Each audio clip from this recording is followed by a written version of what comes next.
Live. So we're live now. There was a bunch of people of varying styles. That's the thing that was really nifty. Is there was like nerds, there was like turn up guys, there was like the white version of turn up guys, there was like all the things you could possibly think of. There was probably like 9 subgenres of rap across like the various performers at this show. Um, Oh, like oh, MOT, like fucking Chris Chrome was there, Ruga, other this guy Pat from Ottawa. Anyway, a few more names I could go on, but like it was just this eclectic mix of people. That's what. Hi so everybody. who? Sorry. Hey, what's up? What's up? What's up? I was gonna say who threw that show though. Oh, CY with the Southwest Music Oh, see Room. what? Yeah, he's got the next one lined up May 14th. Where May 14th. Yeah, no, I literally was just talking to him yesterday. He like I don't know commented on the video and stuff, and yeah, he's talking about maybe doing something with me soon. So we'll see. I'm gonna probably go hit up that show on the 14th though for sure. I yeah, missed this one. yeah, no, it's worth doing it. Blue Dog is a vibe. It's just a vibe. Mm. And I like places that you could describe as a vibe. But today we are here for you, Mr. QwestA. Welcome to Bridge the Gap. My name is Holden Stephan Roy, and this is the show where we talk to interesting people such as yourselves, and we go through the story of your life, trying to extract knowledge nuggets to better all of our individual experiences watching this. So, Thank you very much, brother. Happy to be here. with that, to get it all started, I have a proper opening, but we're gonna have to run it way back for it to make sense. So we need to know, where do you start your life, like the very beginning points of it all, We talking hip hop or we talking like philosophically? life, like a little baby Questa comes out, the early All right. parts. Well, I'll give it in like the nutshell version. I don't know. I was born in the South Shore. I Uh, basically lived there for the young part of my life. Then moved all around the city, and then from there, I was actually in the Eastern Townships for a while, Yeah, we're which gonna is we're gonna run like through all of that with more detail than you're expecting, I promise. But what's really important is that you start this shit on the South Shore, which in Montreal. And for those of you who don't know, it's basically Montreal as far as you care. It is not Montreal as far as we care. But you guys would just yeah, consider it Montreal if you're not from here. That's the way it is. yeah, yeah. No stuff. Honestly, like, though, bro, like, I was there till maybe like wow, 6 years old, so I don't Trust. have any actual. I mean, I have roots, but I don't have roots Nah, roots man, we're there. You gonna know. you'll see with the opening question. It just matters that you're coming from there, and then we'll just run it, and then it's a bit of a story, and then you're gonna see this is not maybe the normal interview thing. It's just a whole different thing.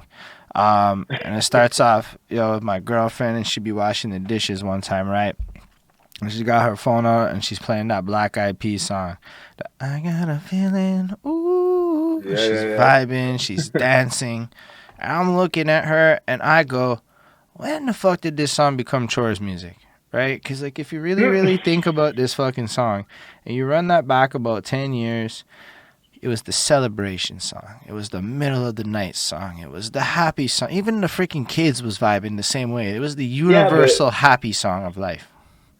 yeah, but those people grow up and they have kids and then they have dishes That's to do and all exactly that what it shit, bro. is. So, time goes on. The song doesn't change at all because they be songs, but we evolve, and now all of a sudden we be sitting there in moments wishing we were having those fun times. Song brings us back to those better times. It got me thinking about the way the relationship of music plays out in the lives of artists and musicians and such, especially like right now. If you think about all them 20-year-olds, they be running around, maybe they drilling, maybe they doing whatever they doing. These people have no idea this is their future parenting slash dishes music, right? They don't know it. And they don't know uh, that they often, like when a guy they like don't know they don't know that their baby is gonna be like bumping Chief Keef one day. You know what I mean? facts, or like when I heard a Pop Smoke, it just skipped right to Dishes music. Like it skipped all the steps and just entered at Dishes music. Like it just kind of went there. But like, I, I don't know if Pop Smoke would agree, but okay. I mean, Pop Smoke makes ill Rest in music. peace. You'd be like, like you can't help it. Uh, It's just what happens in my but life. when you're just like folding your towels and sheets when like I don't know like Dior comes on. Try and do your little woo stomp, and then she'd be giving you the little fucking like, yo, what are you doing? I'm like, psh, I'm doing the dishes. but like, the reason I bring all that up is because, uh, like, and you even kind of touched on yourself, when we think about the stories of artists, oftentimes people be starting it at the hip hop phase, I'll call it. They're about adolescence, whatever it is, and they discover hip hop or they start writing, and all of a sudden that's like the only lens of life that ever seems to exist for it. Even though music is a pretty ethereal force, like there's a good chance that when you was a baby, I don't know what hospital you was at, but you popped out, there's a song playing, it's being absorbed by little you're in the South Shore, you probably have South Shore vibes that are different than the other vibes, all sorts of sounds and things are happening. Like I can remember being like 5 years old in Côte Saint-Luc, my dad's got these gray boxes, right, like the radio, the tape deck, the amps, the preamps, it's got the wires going out to the at-home surround sound systems and shit, and he used to be playing his Led Zeppelin tapes and things like that at daytime. Nighttime though was MC Mario club mixes and things like that is going on. My mom's though, it was all these discos and Disneys and musicals and love songs and all kinds of crap that was not my favorite but still ever present in my life, and to this day I know. And so I bring all that up to say is there was a whole bunch of stuff happening in my life that influenced me heavy to being an adult and a musician even to this day. So instead of starting at the normal point, I was hoping you could bring us all the way back to the youngest QwestA you can remember being and describe a little bit about what it sounded like to be you before you had any real control over the sounds. Well, for sure, like from the womb, my mom was like putting headphones on her stomach and like throwing stuff on. What it was, I couldn't tell you, but that's why as I grew up, as I grew up, I should say, definitely rock influence, like Led Zeppelin, Fleetwood Mac, and then also too on the other side of things, like you know what I mean, like Miles Davis, weird things. My grandma used to listen to Julio Iglesias, for fuck's sake, like random things. So like basically a little melange of like everything, bro. Like I can't really say anything particularly stuck out as far as like something that sticks in my head. But when I was, you know, picking my own music for a while, actually became like heavy into like alternative and stuff. Like I don't know, like you remember 99.9 The Buzz? Yes. The radio station? Yeah, exactly. That was my shit like, when I was like that whole shit was my shit. And then to cross it over into rap, I actually mentioned this the other day, it would be like Rage Against the Machine, Beastie Boys, like the rock rap transition thing. And then from there, it just became hip hop after a certain point. No, that's fair. So, like, when you're young, though, is music like a big part of life in your household? Oh, hell yeah, bro. Like, my mom, like, forget the TV, the fucking, well, at the time, the CD, the 7 CD changer was on. You know what I mean? Like, that was what was up. But, like, she would be, I don't know, bumping, like I said, like, fuck Fleetwood Mac, random things, just like you said, like cleaning the house, you know what I mean? Doing the dishes, feeding the dogs, this, that, like all household stuff. But like music was always in the background, like never missed. And like, did you at like a little age, even before the hip hop or the whatever, before you like, did you want to be in music? Were you like running around singing and dancing and shit? No, not that young. I would say when I was about like 12, 13, I was like writing poems and shit. I wasn't really like writing lyrics per se. And then it was a high school dance, and it was fucking Rage Against the Machine, and I performed Rage Against the Machine live. And like I don't know why, it was just something that happened randomly. And bro, like since then, like that bug, because me. When it comes to music, like, fuck, I love recording. I love conceptualizing music. I love writing music. I love doing all those things. But my main niche is performing. And yeah, that's where I'm in my like fucking element, in my zone. Like I used to fucking host our shows just for the sake of having more time on the stage. Like it sounds greedy, but like it's no, actually, that sounds smart. You get paid more as a host. Yeah, you get a little chunk extra. But yo, before we go into all that, I'm telling you, man, this is like the story of QwestA. So like you aren't into music when you little. What is you into? Like, are you like a sports guy? Was it other kinds of passions? Yeah. You took it right out of my mouth. I was definitely a sports guy. I played baseball, hockey, basketball, and football. Baseball was like a big one for a while. Like we got really good. Actually, was with one of my boys, Tyler, and we were in LaSalle, and they actually. The league denied us from being on the same team because it was like everybody on the other teams are angry about that. Not a brag, just whatever it was. It is what it is. Hockey, couple years, but then really basketball for as I can remember, man. The only thing is, at one point, I got a couple injuries in the knees and back and all that, so I couldn't really like play like the full force that I wanted to. I ended up like, you know, in like rec leagues and shit like that. Like it's not the same as when you're kind of going for it, but yeah, it was definitely sports though, for sure, for sure. And you said you was like moving around Montreal a whole bunch when you were little, or was it about the South Shore? Or...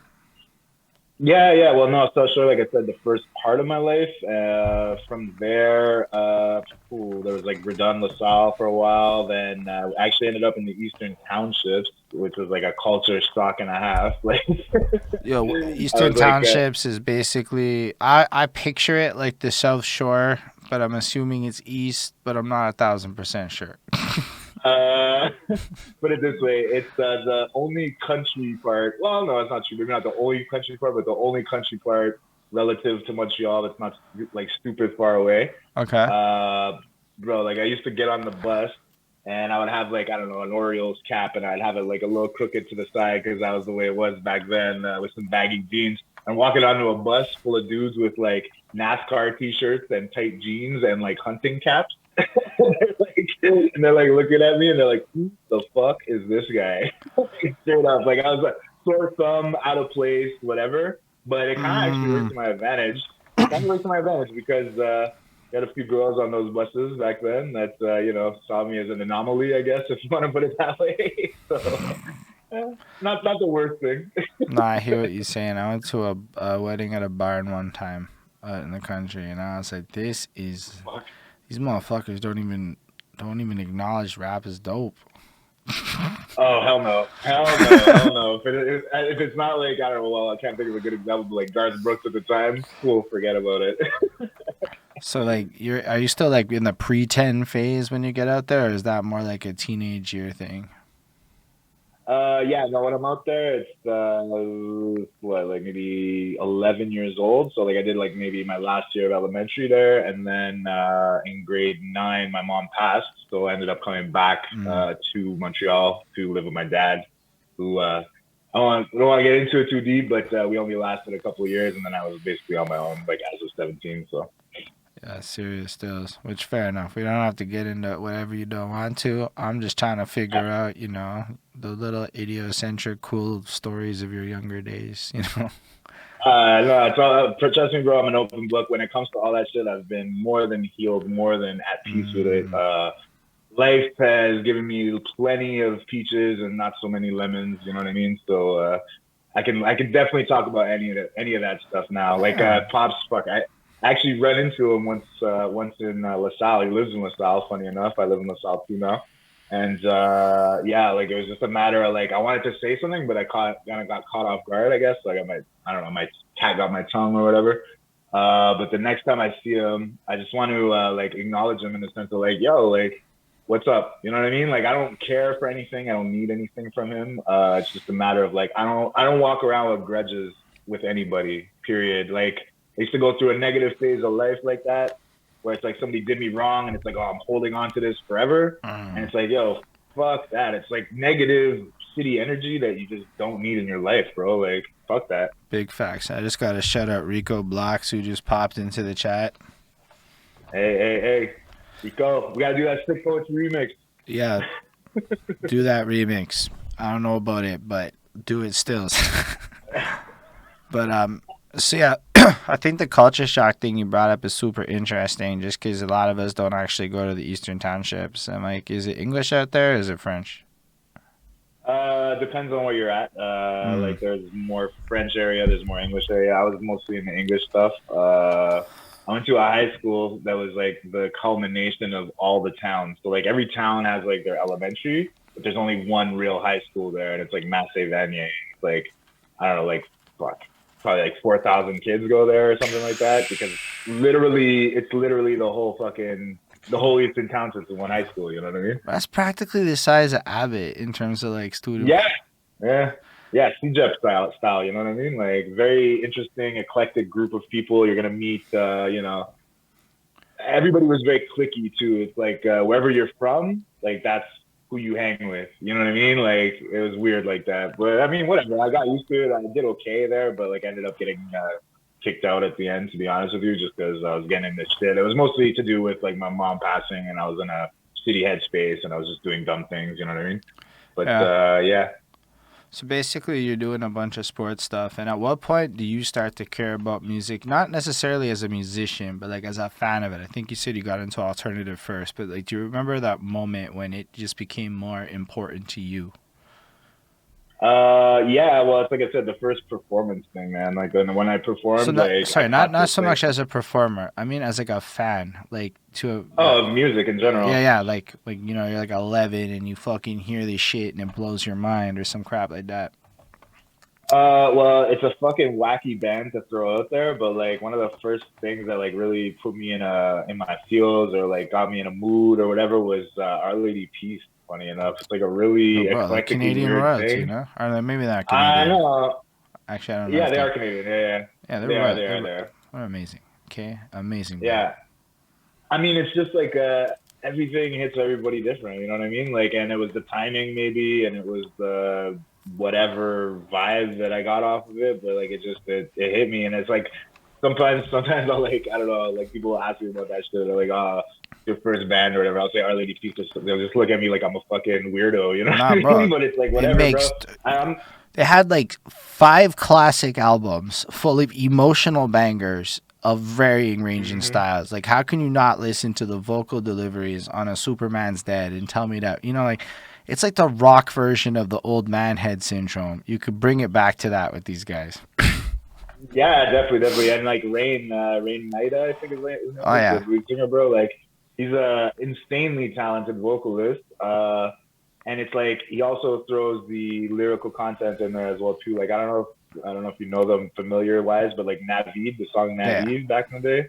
Yeah, that was like for me, like blew my fucking brains out. Like I don't know, like and the video too was very like weird and dark. It had like a ventriloquist puppet going on and like tanks and shit. It was very, very bizarre, but I don't know what it was. It just fucking hit me. Like I can't. Like it is what it is, you know. Bro, like I mean, said, they hit me too. I'm a huge Our Lady Peace fan to this day.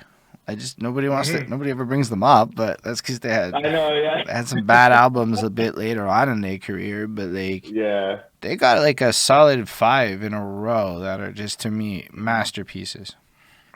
I have a friend too. He's in a band, Mike, and he's like a huge drum guy. And he always tells me all the time he's like the drummer from that band. I don't know his full name. I don't know his name's like Jeremy something.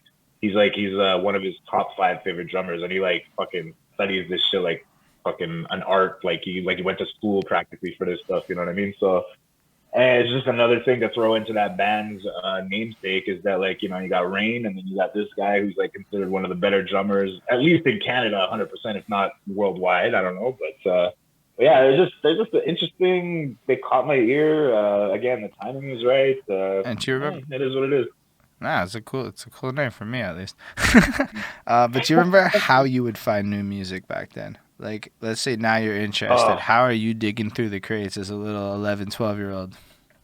Yeah, well, basically what you would do is you would hear shit on the radio most of the time, and then at one point, not my proudest thing, I'll say it out loud anyway, but like, the Columbia House, you get 11 CDs for a penny or whatever. That's what it is. I probably did that like maybe 10 times. So my CD collection or tape collection at one point was pretty good. Bro, you were just playing the Netflix trial game before it was cool. Exactly, yeah, exactly. Except no, I would say it would be more like stealing someone's Netflix password and just like writing it out until you get caught. But you're good, but that's dope still. Yeah, man, if it wasn't for that, then it would be like fucking like bargain bins or like church bazaars or like stupid shit where it's just like, you find like, I don't know, KRS-One I got next in like a rando bin, you know what I mean? Like for like $1, and then like that's my CD for the next month or whatever until I find some new shit, you know? Going in my Panasonic Shockwave. Man, these are some good times. I relate to everything you said. I forgot about those bazaars. Like, I used to actually go to that shit. They used to throw them all over in every neighborhood, school basement and shit. People be renting tables. You fucking die. My dad used to show up and, like, flip shit. Like, he'd go buy random shit and then try to flip it at this stuff. So, you know what? Sometimes it would hit. Sometimes it would not hit. Hey, dad's just trying to make a buck, yo. It's okay. It's okay. No, yeah, like those things, like well, I don't know, like friends. Obviously, you like swap CDs and shit like that.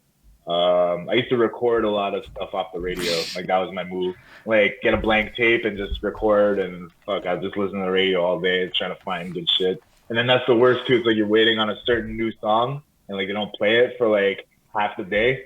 You know what I mean? And you're sitting there waiting to record that shit. Yo, Anyway. I do know that grind, but shout out DJ Magnanimous. You go to the house party with one burn CD, you leave with 4 original CDs. Yeah, exactly. There you go. I've been there, done that. So you kind of running through the whole high school game. You're a fan. You're just bopping around. You're more into the sports. Evidently, you learn a Rage Against the Machine song at some point or another. And Yep. you said you were writing, I think. I might be wrong about that, like poetry. I don't know if I'm right. But if so, when did you start to get into that? That was like maybe 12-ish or something. Right around like the time my mom was passing, I was kind of like getting into a little bit more darker, not darker in the sense that like I was writing darker. It was just like, my brain kind of changed a little bit, I guess. Psychologically, it's going to happen to you when you're going through some shit like that. But yeah, generally speaking, like, I don't know, like I got influenced by like, the Wu-Tangs of the world and the this of the world and like the darker, grittier hip hop, let's say. And I wasn't necessarily writing the poems to like make them into songs. It's just they started becoming more rhythmic. They started becoming more rhymey. They started, you know what I mean? And like I just kind of like applied it to a beat here and there and see how it works. And then like from there, it kind of evolved and just met a couple people, started recording, and the snowball rolled down the fucking hill. Never stopped. So you're simultaneous to like, so you're writing throughout this all throughout high school. You're kind of from 12, 13. Do you start doing the recording before that Rage Against the Machine experience? So this is just like a thing that was happening in your life in the back burner? No. Like the recording came later down the line. Like I'd say first recording stuff was maybe 15, 16. Actually, no, maybe before that, 14, let's say. It was me and this French dude. Polo and the Bomb was our group. I was the Bomb, he was Polo. And he had the ability to record like fucking tapes. You know what I mean? Like tapes, basically like a glorified karaoke machine, if you want to put it that way. You know what I mean? And yeah, from there, it took a little while before I actually recorded seriously. I met Dave when I was, let's say 16 in economics class. So the day I met Dave Hoddges was the day that music started becoming a little bit more real. Hold on. So you met Dave Hoddges in economics class. Before we go into that, because I do know who that is, when did the Rage Against the Machine performance happen? Oh, bro, like 12 maybe. Okay, so that happens when you're like 12. So you discover them, and then so what happens with that? It was just like I said. I picked up a mic for some reason. Somebody had that instrumental lined up. I guess I must have done it like at like maybe a house party or something before, because it was like something that was asked for at the time. You know what I mean? At that particular dance. I don't really remember the backstory, unfortunately, that well. But yeah, somebody had the instrumental lined up, and I got up on there and I did it, and everybody kind of like just was shocked, and I was like fucking in the zone. I was like Zach De La Rocha reincarnated, and fucking lost it, and like again, that energy that I caught off that was just like, bro, like I need this all the time. You know what I mean? This is like that juice that you need to keep your shit going, and I just from there I always did that afterwards, like house parties and shit like that. I would always, at bare minimum, if I'm not ciphering, then I'm picking up a mic with like a band in the background and just freestyling and that kind of shit. That's ill. And so you're basically at that point just trying to get whatever attention you can get at that point, because I guess you're young, so attention is really what we're going for. And your manifestation of that is rapping and otherwise being impressive.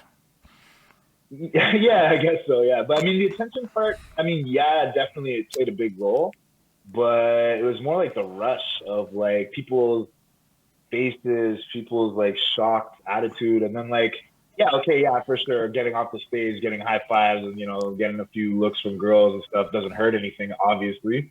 But yeah, I don't know. It was like I fell in love with like the performing thing more in the sense of like I like I don't know. I like being in that spotlight, I guess, if you want to put it that way. And if that's related to attention, call it attention, I guess. But yeah, I don't know. It's just something about that shit I love. Like, and that's what I cannot wait for since fucking COVID's been going on and all this shit. Now that we're back to a little bit of semblance of reality, I'm like itching to get the fuck out there soon. Like, I want to. I just need my catalog to grow a little bit, you know? I hear what you're saying. It's pretty incredible too. It just like unpaused. Like it was just it's just unpaused and everything's happening again. And Yeah. it's pretty Some like people can adjust. Some people can adjust. Some people can't. I've been like, even during the pandemic. I mean, obviously, when shit was locked down, you can't do anything there. It is what it is. But like any opportunity that I could say yes to go do something, when there was like some like little bit of free space or free time in between, like, you know, Delta and Omicron and this and that, I was out. I was doing shit, bro. I was always out, like every chance I could get, and I'm out now, you know. So. Nah, I hear you, man. I mean, my plan was to go out, and then I went out one time and caught the motherfucker, so now I'm back out again. But that's cool. I'm like, it's a blessing. Don't you want to get it like now when it's still kind of shitty weather, you know? And then they say it's like a booster shot, so it's like getting a fucking booster shot just like that for free. I fucking love this shit. Yeah, kind of. If you look at it that way. Also, too, like you caught the latest one. Yeah, like the weakest, like I'm kind of tired. I'm like 90% now. It was pretty mild. I didn't know I had it. My girlfriend, I think, took it a little bit heavier, and then we just said, okay, well, maybe just to be safe. And then I was like, oh, fuck me. Went to the office at work, everything. Not a good look is what it is. But yeah, it's not that scary. Well, for me, you might be scared if you have autoimmune diseases or other of the reasons to be afraid of it, which respect and all that shit. Oh, yeah. Of course. And no disrespect and no taking it lightly for those, like you said, with immunity deficiencies or that are elderly or that, you know what I mean? Like shit that, like people that can't fight it. And that's why, like, I'll always respect the mask and the disinfectant. Like, Nobody fucking I'll never respected be like that mask shit at the bars, I can tell you that much. Neither. Oh, no. Yeah, definitely not. But like, look at who's at the bar, though. It's not like, you know, Facts. Grandma, or it's not like, you know. Nah, in the stores and shit, I'm like really about it. I don't really. It's kind of like I don't know how much I want to be with my full face in the store. You know, like let's think this all through before we ask to get rid of everything. You know, let's keep an option to keep the mask on. Because if y'all remember it was illegal to cover your face in stores prior to this. So. Like, yeah, well, you were saying I was speaking to you off camera one day, and you were talking about like you want to just like throw it into your normal wardrobe now, no matter what happens going forward. Yeah, like there might just be like a mask moment, like because I got this STM mask and it's lit, and then I got like the mask that goes with my jacket, so it's like okay, but like. You know, that's different. And then I shot like a reel with a mask on and it couldn't tell that I fucked up a lyric here and there. And I'm like, fuck, man. You know, like there's a lot of advantages to this shit. The benefits of the mask, necessarily. No, with me, it's like I always respect the mask and the disinfectant because it's like not about you, it's about other people at that point. You know what I mean? Like, which is fine. I have no beef with that. But like, as far as like lockdowns and curfews and all this shit, like, what did you get? Yeah, what are we doing from that? Like the numbers like fluctuated. Maybe they went down slightly during like lockdown when nobody was going anywhere. But like, bro, like I don't know. People need to catch this shit. Like I'm sorry to say, not the weak, 100%, but like normal day-to-day people that have the ability to fight this off with their own immune system. Well, need to eventually catch it at one point. It's like the flu. You know what I mean? Like. Well, I mean that's why like the way the vaccines, which is. I find calling them vaccines was weird. They're more like inoculations. I mean, maybe inoculations are vaccines, and I'm getting confused. I think I looked that shit up one time. But, like, you know how you get that shit when you're young that you got to get, like, 5 shots for before it even, like, starts to count? Like, there's that one you get in grade 4 that's, like, a bunch of shots. So it's, like, I think the way they called it was bad marketing. And had they called it, like, anything else... it would have changed the nature of the conversation because evidently I didn't suffer as much because I'm double but not triple vaxxed. Maybe I would have suffered less if I was tripled, but I'm not. But I'm doubled, so as I understand it, my suffering was less. And I just don't know how that never ended up in the bigger conversation. That's all that was Yeah, like for really real. happening For in real. this shit. But because they called it a vaccination and motherfuckers don't know science a lot, it like got really weird on the internet and shit. Yeah, well, it's like you said, like the term vaccination kind of has like a negative connotation to it, and then also too, it's like the timing of when they were doing this and when they're like bringing it up.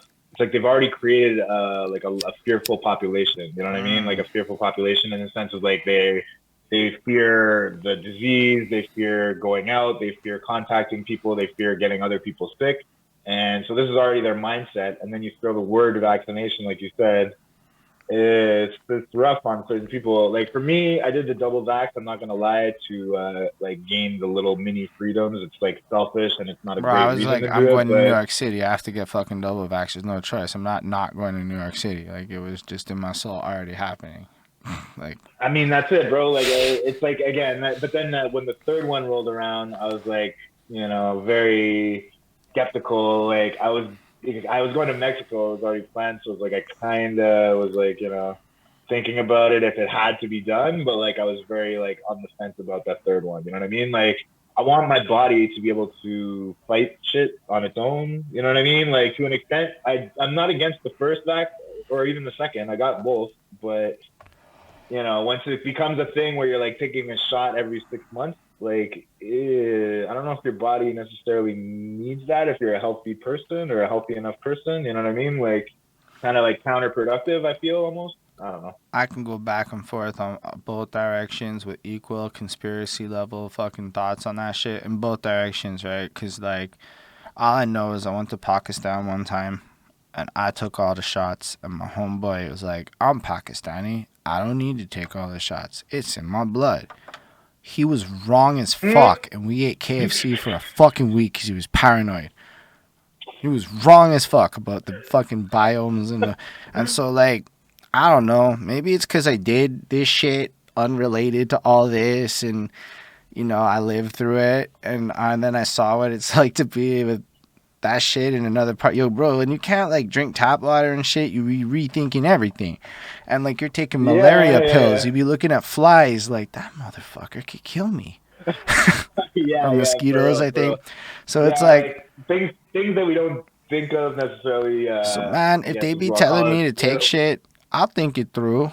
I'm like not afraid of it. I honestly was apathetic about fucking getting out of my crib to go get the shot. It wasn't even about if I should. It was like I don't want to spend a day fucking dealing with that shit, and I never got around to it. And then like now I just got COVID. Like right now I'm on day 3 of isolation, so like I'm good. Okay, but wait, you're talking about round three though at this point, or are you Yeah, talking about in so general, like the no, the first first two one? I got once I like realized Yeah, I'm going to New York. This isn't like a joke. They're not gonna let me travel, so I got it like yeah, pretty quick because I just needed to get that shit done. I mean, like once you already know, and then by the time anything was like vaccination passported, I was just ready. So like I never really was impacted, but I did go to like one event, one of these festivals where it had the fence, and I was inside the fence and they was not, and it was weird. And that was a weird yeah, vibe, but yeah. Segregation and like it was and so like like bizarre, fucking right? Because in my day job, everybody be like bragging about vaccinations, right? Like they bragging like, "Yo, I'm Pfizer gang, I'm the other one gang, this, that, the next thing," and then like in the music side, where arguably there's a little bit more on both mental health issues and skepticisms, and probably some correlations there, wild anti-vax shit. On the corpo side, where most people are kind of grounded, wild, like, I trust the scientist. pro. And that was a Yeah, stat that, pro. like, oh yeah, Rico Blocks was there with me. We was outside smoke. That's when I met Rico Blocks, was at that very festival. Shit. And, but yeah, it was just like, to me, it was wild watching these two completely different universes of mine low key not like each other and have no idea they was hating each other, but I was watching that shit play out. Cause I have people like, if you heard some of the shit my colleagues be saying about like anti-vaxxers, you would be like, oh, say word. It's like that. Like, Yeah, yeah, yeah. Well, that's the thing. Like, it created a divide amongst the society, and it's fucked up because, like, I literally chill with people on a regular basis that are anti, and it's not a matter of they're like so like anti in the sense of like they believe in the conspiracy of like, oh, you're getting injected with this and that and blah blah blah. They're more in the sense of they just want to be pro immune system, pro personal health, pro like that's it, you know. And I'm double vaxxed, and like a couple of them, like it came up maybe once or twice as like a joke in the sense of like, they jabbed you and they jabbed you twice, you know, da da da da, and like whatever. But beyond that, it wasn't like we're fighting each other or butting heads. And it's like the people that take the full right wing approach or the full left wing approach and do not and put their blinders on and don't see like either or. Like it goes with anything beyond vaccine. Like if you fucking believe something and you don't listen to the other side and don't even take it into consideration and shit, then you're just being ignorant. You know what I mean? Like I you're really not. believe, but all of this was parent fueled. Parent fuel? Parents fueled it all. Because here's what I learned one Oh thing. yeah. Parents be wildly irrational if something might fuck around with the health of either their kids or somebody around them. Like, you know, families Oh in general. yeah, for sure. And the second it became about kids and vaccinations in kids is when anybody stopped listening. It was the second they were trying to discuss the 12-year-old. That's when I noticed it for myself. Prior to that, it was really like the motherfuckers who hated on Pythagoras but are now statisticians versus the people who acknowledge they don't know shit. That was the conversation. That's my favorite group, though. Like, bro, you hate Pythagoras. How can you read that paper? Like, Yeah. just an inconsistency in your fucking messaging. You don't know stats. Relax yourself. Yeah. Just like acknowledge it. Yeah. You know, don't pretend like, because that's the thing, right? Pythagoras has to do with algebra. Algebra has to do with statistical representations of shit. So you literally require that the algebraic theories, or sorry, the Pythagoras shit is like the most basic shit ever. Everybody's hating on all this shit, and I'm like, man, how can you read? You know, like that's all stats is this shit, and you need this shit to understand stats. So like. How is everybody understanding stats? I don't get that. It's the only confusing part for me. And then motherfuckers don't know how dumb they sound a lot. Well, I mean, the worst part of the stats though is that like they're all being fed to us by media and government. You know what I'm saying? So it's like, yes, 100%. I believe that people are getting sick. Yes, 100%. I believe people died from this shit. It's not a fake thing. It's a very real thing. I know people personally that have had, you know, their grandparents die or whatever the case may be. So it's a fact. It's a real thing. That being said, in Quebec, I would say there was and this is a slight conspiracy theory. I'm not, you know, 100% like believing this shit, but like they did fluctuate the numbers to control when they could kind of like apply their things, like apply their lockdown, apply their curfew. But to me, the only thing that doesn't make sense is like, why would they go anything anti-economy? You know what I mean? Why would they go? Because like anytime they would lock down or any shit like that, nobody's making money. You know what I mean? Like, and you know, as we know, our government loves money. Because so, it's like, big. Honestly, it's arguably a big stat game. They have a bunch of medical motherfuckers being like, all right, we project based on logarithmic scale, fucking hyper algebraic math shit, that this many people are going to get fucked up based on this data. And then they watched curves go like this. And once a curve goes like this, and I'll agree with you, the media gets their hands on it, and the media literally be just saying shit. They'll be like, 34% of people polled. Who? Leger Marketing? I know homeboys who worked at Leger Marketing. That's a call center in Montreal, and they spam motherfuckers. So like, go look at those polls and look at the source data. But people don't know how to do that. And I mean it not in a mean way. I mean, it's like in CEGEP, there's courses about that. There's like quantitative methods and all of that shit. So unless like you took stat class, like, you know, you're not really supposed to know that shit. Those are the analyst guys at work. Those are the reporting team. Go look at work. That's you know? But bro, it's like a fucking watching a human social media page. It's like, yo, bro, somebody like reads a fucking article online, right? And they believe it and they post it, and now that's what I'm about. And I don't believe anything else. And this is my train of thought because I read this one little paragraph off of a fucking I don't know, BuzzFeed shit or whatever. And like it was just like facts. They were pretty shit. Humanly incarnated. Like people were walking around being their fucking selves or being what they would be on social media. You know what I mean? And forgetting common sense, forgetting looking at the other side of things. You know what I mean? Like bro, like who the fuck doesn't look at the other side of things and just like goes like I said, puts blinders on and just goes like. That's the most ignorant way to live your life. Like you're never gonna get anywhere that way. You gotta always listen to the counter argument and take it into consideration, and then make your decision. You know what I mean? Like, or at least come up with some kind of decision at one point. You know what I mean? And it doesn't mean that your decision is right over the other person either, depending on what we're talking about. You know? No, facts. Bro, they taught us critical thinking in English Quebec school for a minute. They stopped and it wasn't taught to our parents, but it was absolutely taught to like our approximate age group. I don't think people know that shit cuz like people while they don't look at education systems and shit. But like what right after I finished high school, you could no longer fail if you were under the age of 16. Like it's stupidly hard to fail a grade. You know, like little things like that change. And so like literacy is a misunderstood concept too. Like literacy means you can like read as much as required to work. It doesn't mean you're actually got taught critical thinking. So motherfuckers see shit like literacy rates on the news and they believe that this means that people can have conscious debates about things. That's not like the Yeah, same thing. It yeah, just means people can read no, like the fucking instruction manual.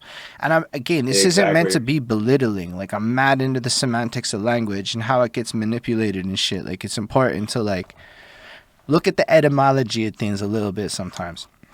And so Mm-hmm. you kind of realize that conscious thought is a privilege. Like this debate is some privilege shit. Like you just got to be blessed enough to have had that in your life to teach you some critical thinking.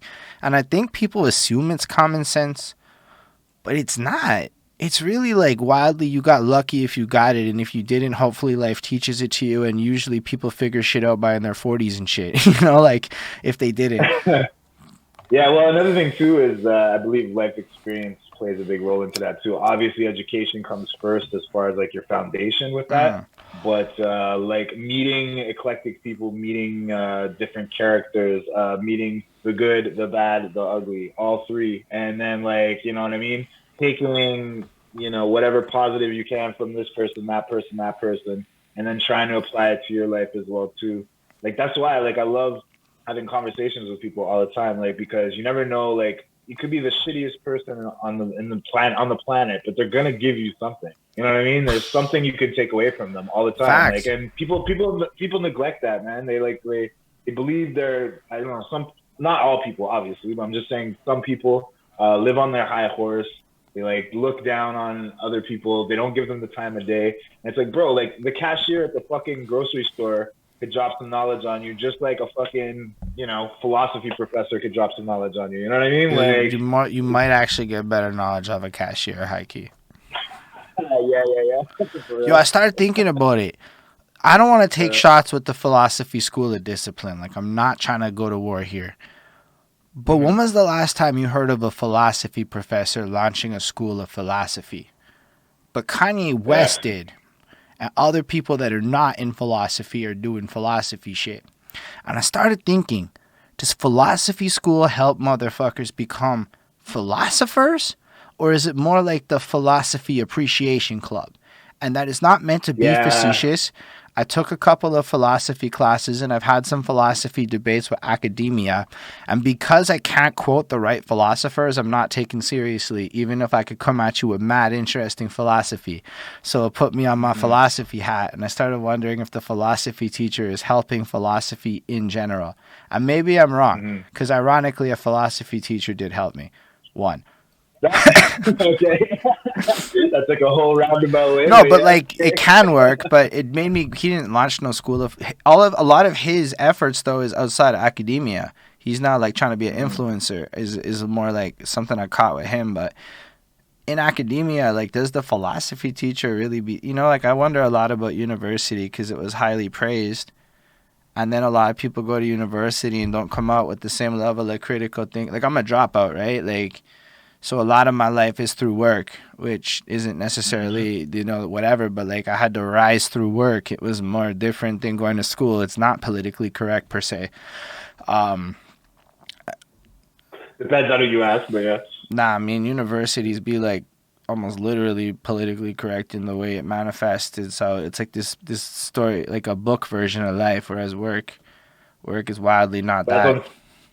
Yeah, but that's what I'm saying though. Like the book version of life is exactly what you're talking about with the philosophers. They're going by their Yeah. fucking preset curriculum, you know what I mean, and preset like philosophers before them, and they only go by that. They don't have an open mind as far as the way they think or present the philosophy themselves. They can definitely, you know what I mean, spin it in their own way if they actually have a mind behind it, rather than just reciting a fucking textbook. You know what I'm saying? Well, textbook, whatever. But that's what I'm saying. Like that goes with everything in life, bro. It's like people, you know what I mean? There's book smarts, there's street smarts.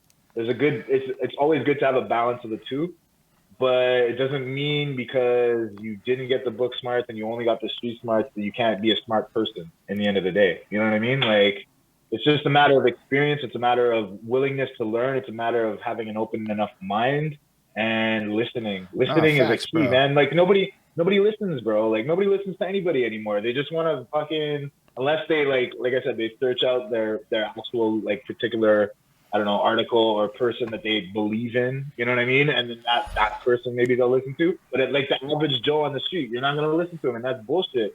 You don't know what he knows. You can't judge him like that. You know what I mean? Hypothetical X person, you know? Yeah, everything you said there was super interesting on a few fronts. Well, and people do like really worship celebrities. There's like this theory that the second we kick God out, we replace God with celebrities. And that's like for real. People wildly act like they don't act like the term fanatic is comes from religion, right? So like, if you're behaving like a crazy religious person over a human, I don't know which is, now that I'm thinking about it, I don't know which is better, God or anyway, that's a whole other side point. But yeah, I don't think people are taught to listen very well, as I think we're told to listen, but like nobody really explains it. Like, what does that even mean? Like, okay, so you can retain information, but like, I think this is the more active listening with empathy, that version of listening, like, and I had to like practice it too, like, okay, shut up, let mans finish what he's trying to say. Little things you gotta argue with yourself because you want to butt in with your fucking whatever.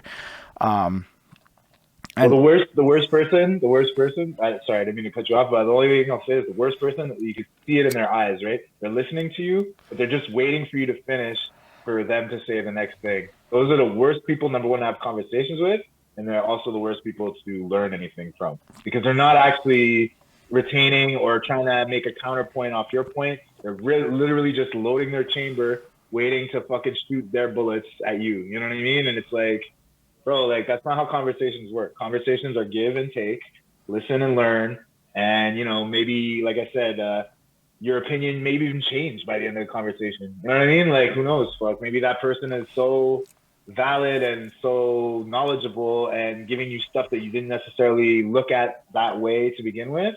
That like, and again, it's not to say that you shouldn't have your own opinion. Obviously, have your own opinion, but that being said, you can learn shit from anybody, anytime, any place, always. Yeah, I mean, I believe so. I've been criticized for letting pretty much anybody on my show. I mean, like, hey, no, not you, like QwestA. It's different.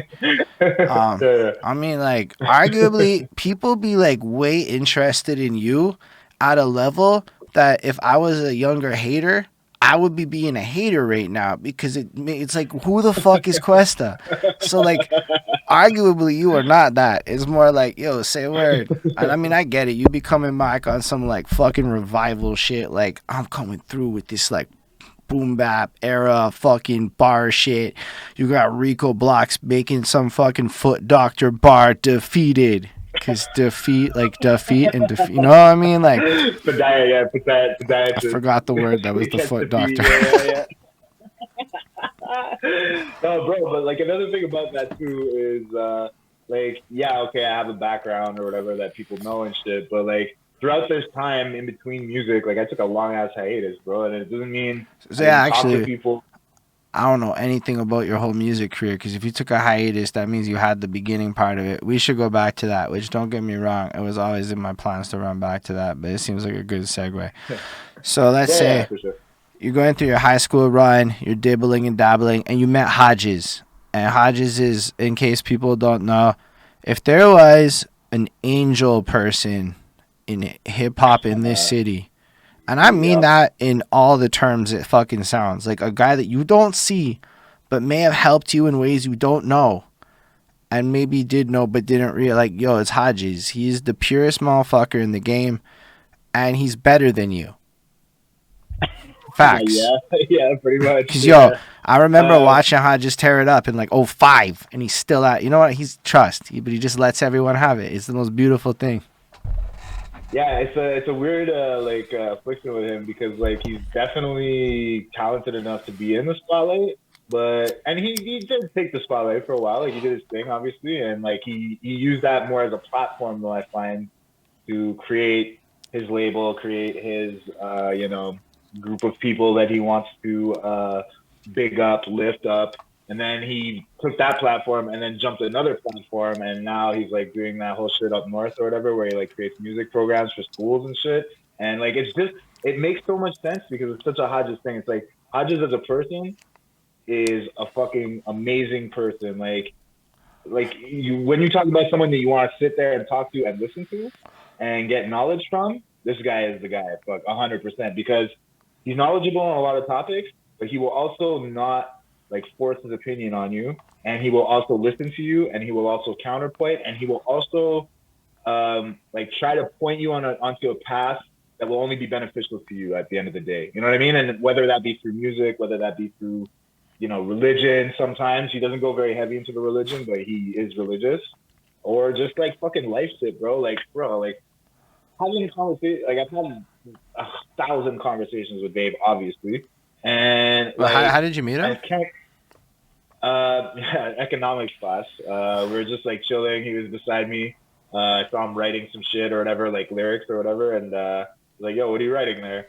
And he's like, I don't know. I'm just writing like this new song or whatever. And I'm like, oh, so you write music? He's like, yeah, I write music. And then he's like, the next month or whatever, he organized some shit in the cafeteria where we would like just basically like put on a fucking big boombox and like a microphone and just freestyle. And we did that once a week for a while, and then from there we started recording, and rest is history as far as that goes for me anyway.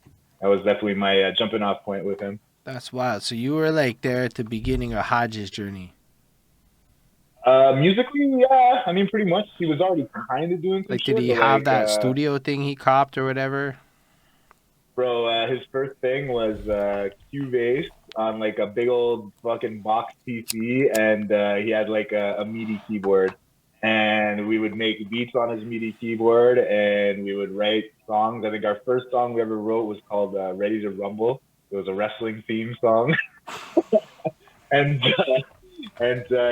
from there it just evolved, and he always did it out of his house. His parents, God bless them, because we used to do stupid shit. Like we used to, our musical style back then was very weird and like out there in the sense of like, I don't know, like we would like, I don't know, he had one song called Urban Voodoo back in the day, and he did like a voodoo chant in the beginning of it, and it was fucking like annoying as fuck. His mom came into the room like 5 times, like, is this song done yet? You know what I mean? Like just angry, you know? But shout out David Hoddges' mom though. Yeah, Annalise. It was just her birthday the other day, actually. Great family. Like, even his father, too, John, like, he's a very religious dude, but he won't push this stuff on you. He will listen to you, and he's more about, like, when he has a conversation with you, it's more about him trying to, like, better your life situation. Like, not on a religious tip, just life. Like, he genuinely wants to know what's going on with you. He genuinely, like, I don't know, me personally, I went through, like, a bit of a dip. I wouldn't say like a full depression by any means, but like very close, you know what I mean? And then I kind of came back up, and I was very positive and happy. And he was like one of the first people that reached out to me. He was like, yo, he's like, whatever you're doing, I don't know if it's influenced by like something spiritual or whatever the case may be, but he's like, stay on this path. He's like, this is who you're meant to be and all that shit. And it's true, bro. It's like my positivity has changed like a bunch of things for me in like the past little while, you know what I mean? Like, yeah. I don't know about you, but like, bro, I used to, wise, like, even a little bit before lockdown, for me it was like 2018. It took me forever to learn how to be, like, I'm still a miserable fuck. I'm like a less miserable fuck. But like, I used to just be like that hater, that guy that like Yeah, nobody yeah, liked, that like, you know, would just talk shit and oh fuck everybody not supporting me. Like I'm a meme at that point when I really think about it. But I was good, so like you can't like get completely ignored. But like I was still a meme in my head when I think about it. And then I read a yeah. lot of books and shit. And it really was at work. I wasn't getting promoted. Again, I was good. Like forget rap shit. I am really good at work. But my Mm. attitude was trash. And it's like the streets. All the shit that works in the streets works at work. I found out the hard way because I ran my mouth. All the dumb shit you could ever possibly do got burned. And I realized that, yo, it's like if people don't want to play golf with you, you're not making money. And I'm like, those are big lessons. Like, yo, the Sanka set's the most important shit. It's like, Yeah, yeah. Funny enough, yeah. because people need to know they can like party with you. At least back in the day, it was like, yo, the second they started smoking pot, yo, it changed, bro. I was in. But in the alcohol only days, it was out, bro. Like I could outsmoke Uh, most people I know. But like in the drinking days, yo, if you can't drink right, they don't like. It was weird. It was all these like codes of etiquette and behavior and shit. yeah, just a weird social standing thing. Yeah, And but yeah, then sorry. I realized that all the positive motherfuckers, the yes people, the people that like understood that people be ranting because they want you to say yes after. Those dudes be like fucking the richest. They kept getting promoted. They kept winning in life. Then you look at the music game. Arguably, the guys that say yes move ahead. You know, it's like it's the no sayers, the angry people for no good reason. Like you can be mad, but like you need reason. You know, you can't just be Yeah, yeah, mad. yeah, for sure. Like Well, you gotta like my thing is, I don't solution. want to take. Yeah, for sure, for sure. I don't want to take it like on too much of a spiritual tip per se, but like, there's definitely something karmic in the world that Facts. like you give out positivity, you get positivity, and like vice versa. You give out negativity, you get negativity. It's like I don't know why it works. I don't know how it works, but it just fucking works. Yo, it's Like that law of shit, doors. attraction shit. Yeah, man, doors open. People like come to you. Like you don't even have to reach out to people. People come to you because they want to be a part of whatever that fucking wave is. You know what I mean? Like it's just different. Like I it takes I guess maybe I wouldn't say like a rock bottom because personally I didn't hit no rock bottom. That's like way too hardcore of a statement to say. But it takes like going down that path and then switching that light switch back on and seeing the difference to be like, I'm never gonna be that other motherfucker again. You know what I mean? Like Mm. fuck that. Like the hating negative person. Nah, man, You know no what chance, bro. isolation did do is it made me be outside of the rat race to like have some perspective of like what I give a shit about because that's something that Mm-hmm. I feel like the social world of work and other environments got me way too caught up in. Like I was more worried about like the politeness of life than like what mattered to me in any meaningful Mm-hmm. way. Okay. So there was no meeting Yeah. it in the middle or anything. It was just like now behaving in ways that felt uncomfortable. And I think a lot of us was doing that. And then I think a lot of us like kind of went home and even like like when I interviewed Rico Blacks, it was what like 6 months into COVID. We're all like fucking isolated, you know, nobody socialized. And I realized like yo, we be talking about wildly open shit, like you know, real issues. It wasn't just like, and people were responding to it. And it made me realize like everybody be fucking going through it, you know, in a way where Yeah. prior to COVID, I just don't think I realized that everybody be going through it because we all be like faking shit. And I fake it pretty bad, but other people be faking it so good you just wouldn't know. Yeah. Well, it's that too, bro, because it's like it's a thing that's out of their control on top of it too. Like it's not like it's like in regular times, like pre-COVID times, I should say. Like you always had that option to change that shit around. But then like when that shit hit and it was like 2 solid years, and then like now you're coming out of it and you're socially awkward and you're different and things have changed. I can't blame that person, but at the same time, you gotta fucking flip the switch for yourself because no one's gonna do it for you, bro. Like that's something I've learned definitely the hard way. Like I went from full on family man to straight up like by myself again, and like I was by myself in the beginning, but like you know I was a kid and I had friends and all that shit, and because I went so hard into the family thing, I like lost a lot of people. I didn't like stay in contact and shit. And what was cool about people too, though, in that sense, is that like when I did come back and like become social again and shit, nobody was like, "Hey, like fuck you for being gone for so long." You know what I mean? It was more like, "Hey, come on back. Like, miss you, man. Like, let's go. Let's go do things. Let's go. This, that, whatever." And I gotta say, that's a real good quality in most people. Not everybody has it, but like at least the people that I'm surrounded by were like very generous with their compassion at that point, if you want to put it that way. Yeah, I think. And yeah, bro. That's a No, sorry, go beautiful ahead. thing. No, I was gonna say it's a Yeah. beautiful thing.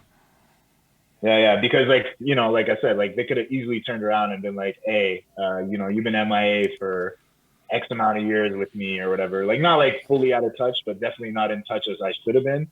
And yeah, like for them to come like accept me with open arms again, it was just like an eye opener. It was like, whoa, like you guys are that fucking good that you're willing to fucking like take me back and shit. Like I'm not anything special, you know what I mean? I'm not, Did you have a kid? anything. Well, she had a kid, but I still consider her like my stepdaughter. Well, sorry, my daughter, I should say. She was my stepdaughter. We still talk. We still do everything. Like, So you got involved with somebody that had a kid and then stepped up and became dad man.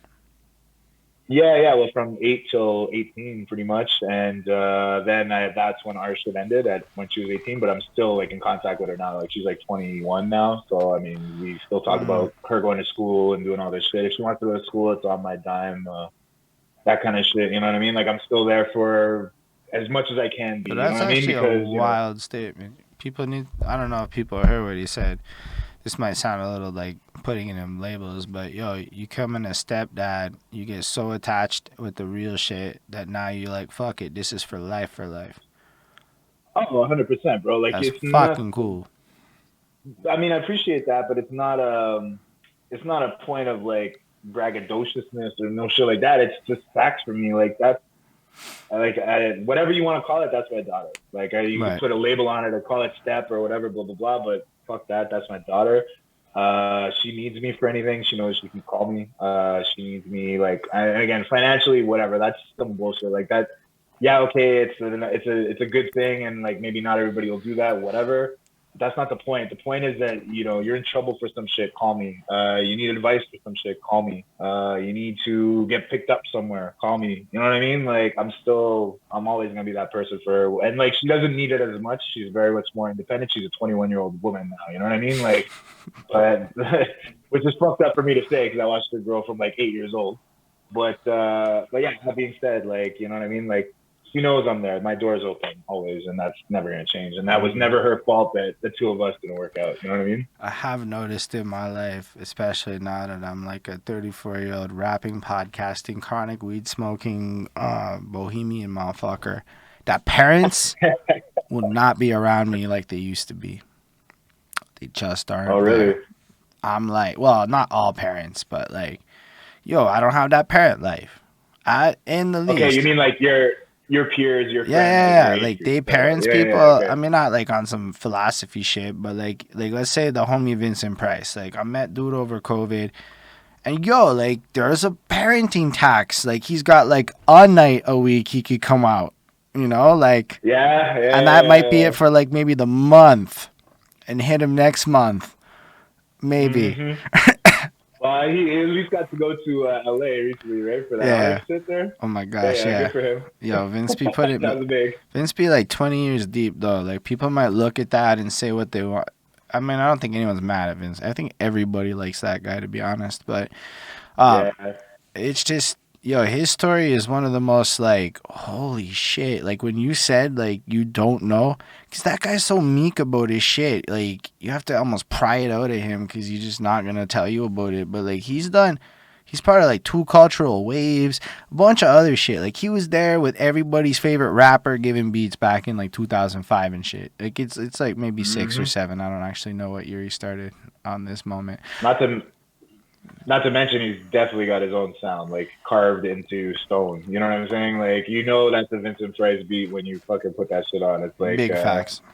Undeniable when you hear that shit. And like that's pretty much like you said, like the only thing I ever seen him, and I wouldn't even say flex because it's not a flex. It's just general facts was him like posting a little bit of him going to LA, and I was like fucking so happy. Every time he would post, I'm like, I'm number one, like right away. Fuck, you know what I Yeah, mean? Like, good for you, man.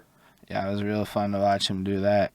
I'm Mhm. excited for it. I think he has future trips lined up. Like he got linked up with them Onyx boys. I don't think it's all of the Onyxes. I don't really remember. Whatever the fuck 100 Matt is. And Mhm.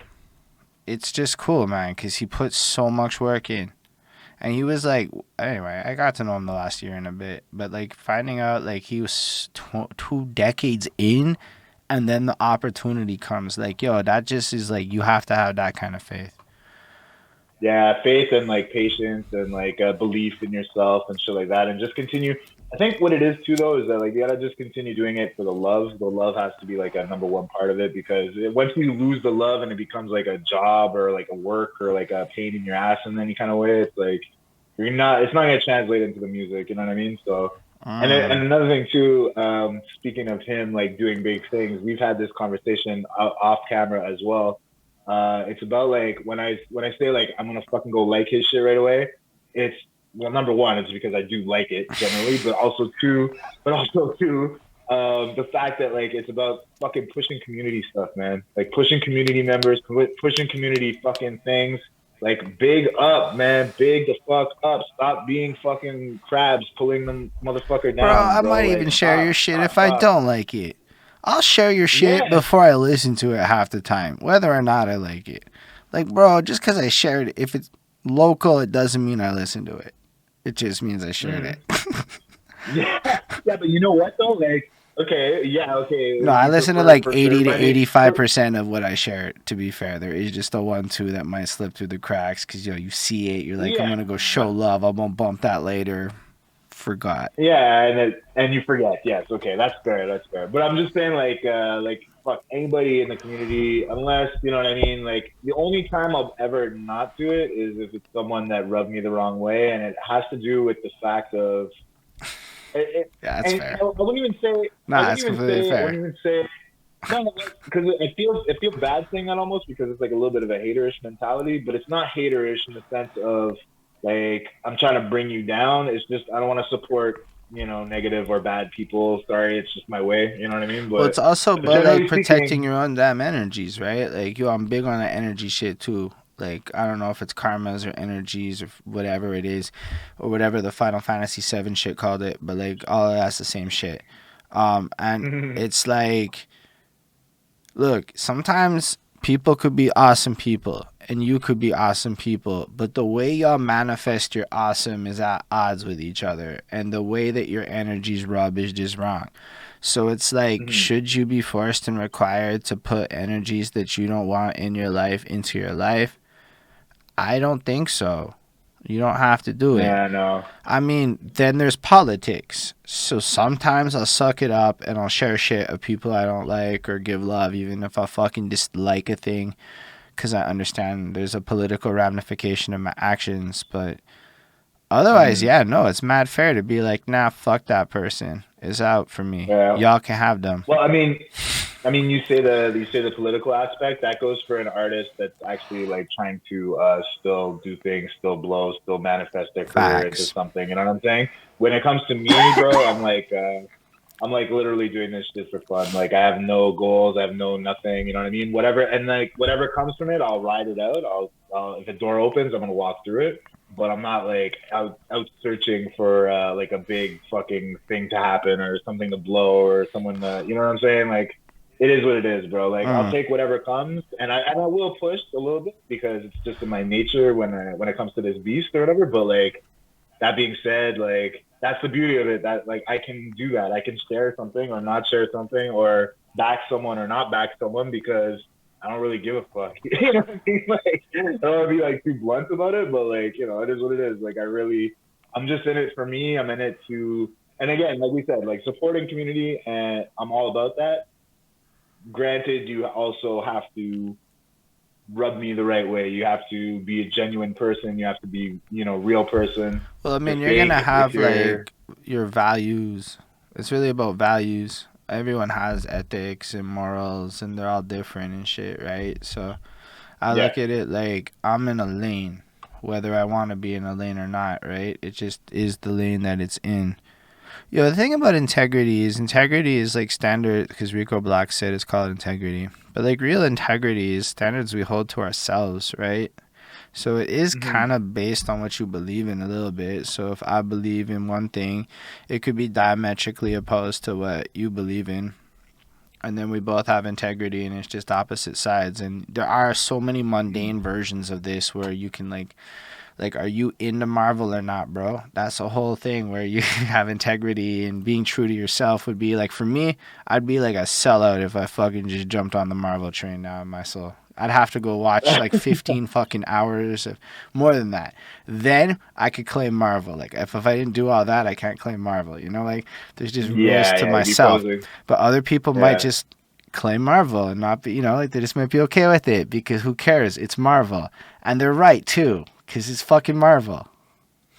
Yeah, but I mean, there's something to be said about like what you said. Like, if you're gonna claim Marvel, then at least go watch the fucking shit and know what you're talking about. You know what I'm saying? Like, it goes with what we were talking about before. It's like people like believing one thing and just like fucking rolling with it. Same idea there. It's like, you can go the other way. You can be like, I'm anti this, and I'm so anti this, and I'm not even gonna watch any Yeah, of that's that how I shit. You feel know a what I'm lot of saying? people Like, feel about mumble rap. I'm not even gonna lie. Because these motherfuckers ain't yeah, mumbling. yeah. They just southern.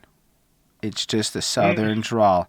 I looked up what drawl meant. It's what we mean when we say yeah. mumble. And I'm like, ooh, is this northern ism shit? Like, are we just being northerners? And then I Yeah. realized, you had one bar and something you said about it, but just of mumble rap, which I don't actually hate. Like, I just feel that a lot of people hate it because they don't understand Uh, repetition.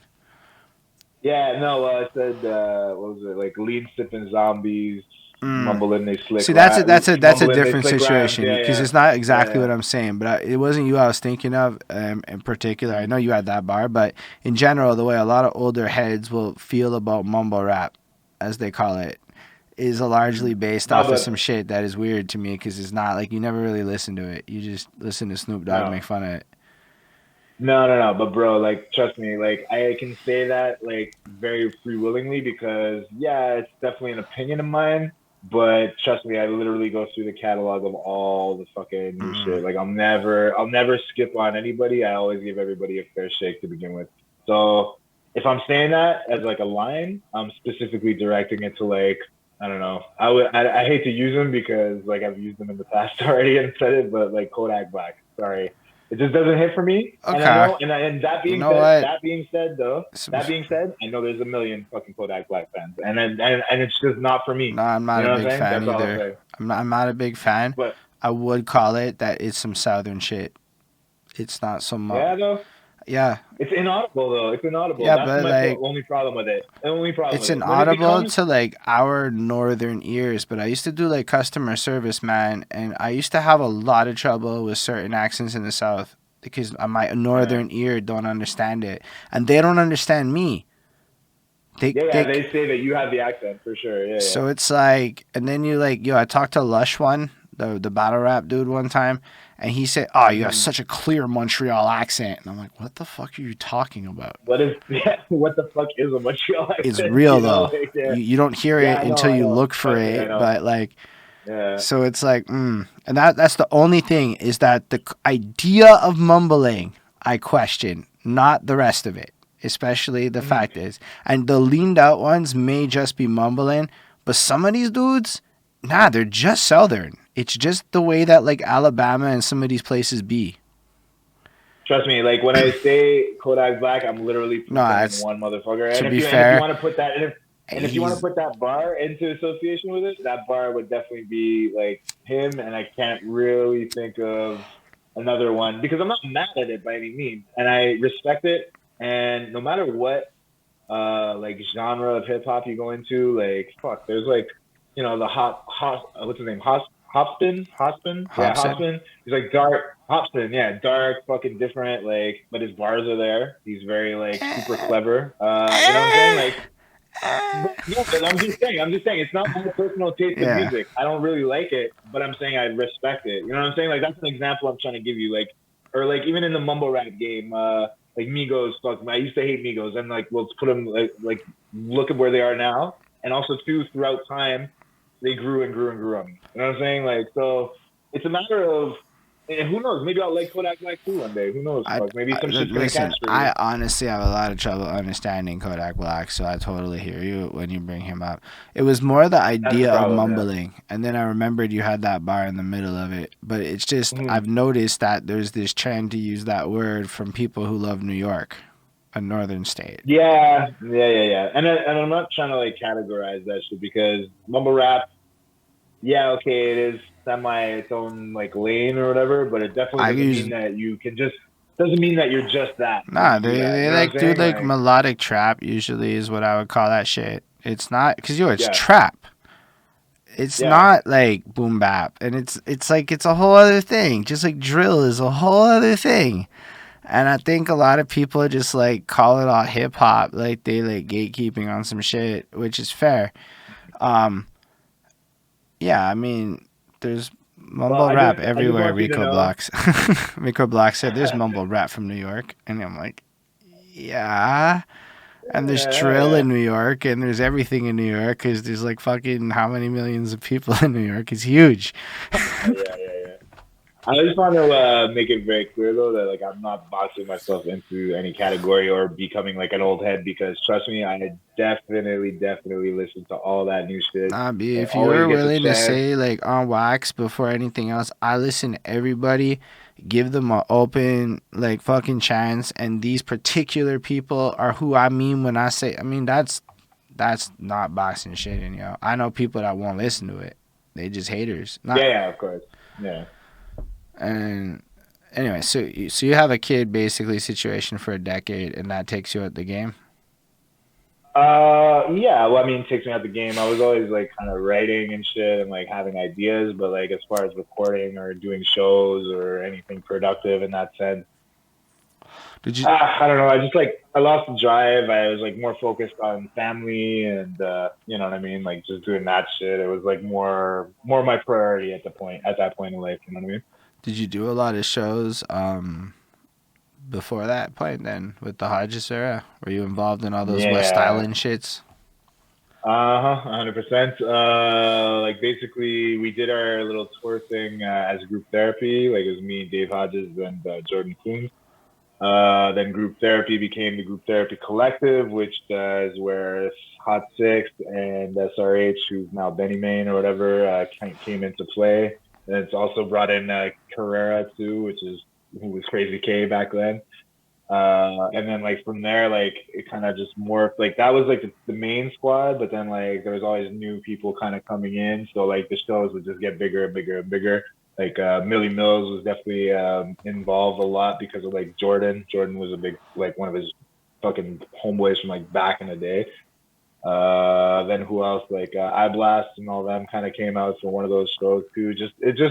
It's mostly Hodges that was doing all that, but like it was like I knew this guy, so he would come, and then Jordan would know this guy, so he would come, and like vice versa, and like it just grew and grew and grew, and yeah, we did a lot of shows with that, and then I was gonna start doing my own thing, but then that's basically when marriage and all that stuff started coming in, so I was into that. Yo, that's wild, right? Because those were some big years for Montreal's hip hop scene, and with a lot of big, heavy names. Like, people might not know who a Blicky is today because, I mean, he's Mhm. Blicky today. Uh, Yeah, he's Blicky today. yo, Yeah. and I said I people might blast my not bad know who Blicky. he Yeah. is, but he's like standing in the back of Drake in music videos and shit. Like, it's like, Uh huh. it's like Yeah. people may not know Yeah. that SRH is like getting paid up in LA doing this shit for real, and Hodges be like institutions and like, bro, you Mm-hmm. were surrounded by greatness in that collective. Oh yeah, big time, big time. I don't take it for granted. I don't take it lightly. And as a matter of fact, today I mixed down the song that Benny sent me his verse for. So yeah, that's my after Good Kids Gone Bad comes out. That's the next release, and the fact that he took the time to do that shit, I was like, like, okay, yeah, yo, this guy like he's my almost hides from my Montreal, brother. no? Yeah, well, he's my nephew. Well, nephew, street nephew. But like, bro, like he didn't have to do that shit. Like he didn't have to get out of his lane to come. And not only that, he doesn't just do like his normal Benny Mayne thing on it. He actually does like a hybrid Benny Mayne SRH thing on it. So it's like he heard my shit and it kind of inspired him. And he's like, fuck, he messaged me. I didn't even message him. He's like, yo, I want to rap. Like, I want to rap on some shit. He's like, I've been doing this other shit so long. He's like, I want to get down and like spit some fucking bars. You know what I mean? And it was inspiring to hear. And what he sent me was like gold. Like I can't fucking. It's just gonna be one of my better tracks, 100% in the next, 5 to 6 tracks that I'm ready to release or whatever. So, and again, it was a total like didn't have to do that shit. You know what I mean? He's got real things, real projects, real money making things, and he took the time out of his day to do that. So, Yeah, it just goes to show like how much of like a relationship situation things are, right? Like you were around and you did do your thing, and people want to see you win because of that, because you are coming back to it. And I can see what you mean now when you're like, people be welcoming me back with open arms and shit, and they didn't have to. I'm good like, example. Okay, that is because like I met dude one time. I went by HSR and he was SRH. And oh yeah, yeah. Anyway, so we met him. He said, "Change your name," like the whole night. It was at one of the Hodges contests. So you think you can rap or one of them shits. Anyway, so I met him the one time, and then he just disappeared. I copped his album, or he gave me his album. I have one of them, and I was like, "This is incredible." And then he just disappeared, and he never, And then he was like, because I didn't know his new name, right? And then I know it's Benny Mayne now, and I've talked to a few of you, but like people don't know that guy is like, he was one of the illest rappers I'd ever seen. Like in the non-street side of shit, like, nah, nobody touched it. Like Clarity maybe, but like I felt like more like Clarity was taking over where SRH was leaving off, kind of a thing. Yeah, a little bit. He had like a little bit more of a rockish, punkish vibe to himself, but like, yeah, I definitely understand the correlation that you would make there for sure. Cause like, SRH was it, and then he was just gone. Yeah, but he went on to be a bigger it, I guess, a bigger it, if you want to put it that way. Because basically the transition happened. He went from SRH to Aaron Benjamin. And that was like pre-Benny Mayne, so it was like between the two. And Aaron Benjamin, it was like half SRH, half Benny Mayne. You know what I mean? Like he was still kind of trying to rap. And then at one point he just said, fuck it, throw the rap away. Like he's got obviously melodic tendencies and rhythmic tendencies that are definitely very hip hop, but it's obvious like they saw the pop-ish route. I don't know what I call it, pop, maybe like, hip hop pop, whatever. And he just took it by storm and he like rode with it. And everything he ever puts out now, it's like I feel like a fucking proud fucking father displaying it to people. You know what I mean? I'll send it to people. I'll fucking share it. I'll do whatever. Like somebody comes over, I'm like, yo, listen to this, fuck. And it's like, just what he evolved to. Like, bro, he would come. We would have ciphers in my kitchen, okay? And it's like me, Dave, Jordan, Crazy, a couple of my other friends that like didn't actually rap. They just would like be in ciphers or whatever. And Ben would be in the fucking corner, little chubby, little 17-year-old, quiet Ben. And he'd be like this. He'd just be waiting and watching and listening and whatever. And then out of nowhere, he'd pop up and he'd have his like one verse. And then he's like back to the corner. like little like insecurities or whatever the fuck. And then, bro, it just step by step by step by step by step, he became probably the biggest out of all of us, if you want to put it that way. Like, I mean, Dave obviously had his little run there, but like, as far as global view, like, biggest out of all of us for sure. And he's still pushing. Like, it's not even done, as I understand it. Like, y'all gush. Anybody that knows him gushes like that. Like, and then nobody here talks about him. And, it's one of those great mysteries of life, right? Like, yeah, well, I mean, fuck it, bro. Like, think about it this way. He was like a 17, 18-year-old kid, right? And like the Dutches of the world and the fucking like Milli Mills of the world and like the people that were really doing big things at the time. I think he even maybe worked with Dirtwork. I'm not sure. But like, bro, everybody wanted to work with this kid just because they saw the potential and the talent, and it only evolved and evolved and evolved. And now he's just Benny and he's just fucking doing it and he's fucking living. And like, he told me the other day, this is obviously, he meant this confidentially, so I won't go too deeply into the topic, but he was like, bro, he's like, I don't mind doing this shit, but he's like, I can't wait for the day that I can just throw my fucking phone away and like not do the social side of things. And like, you know what I mean? Like, he's still the same kid inside, you know what I mean? Like, he's just knows the lane that he had to take, or the path that he had to choose or whatever. And he's doing it and he's riding it out, and all the power to him.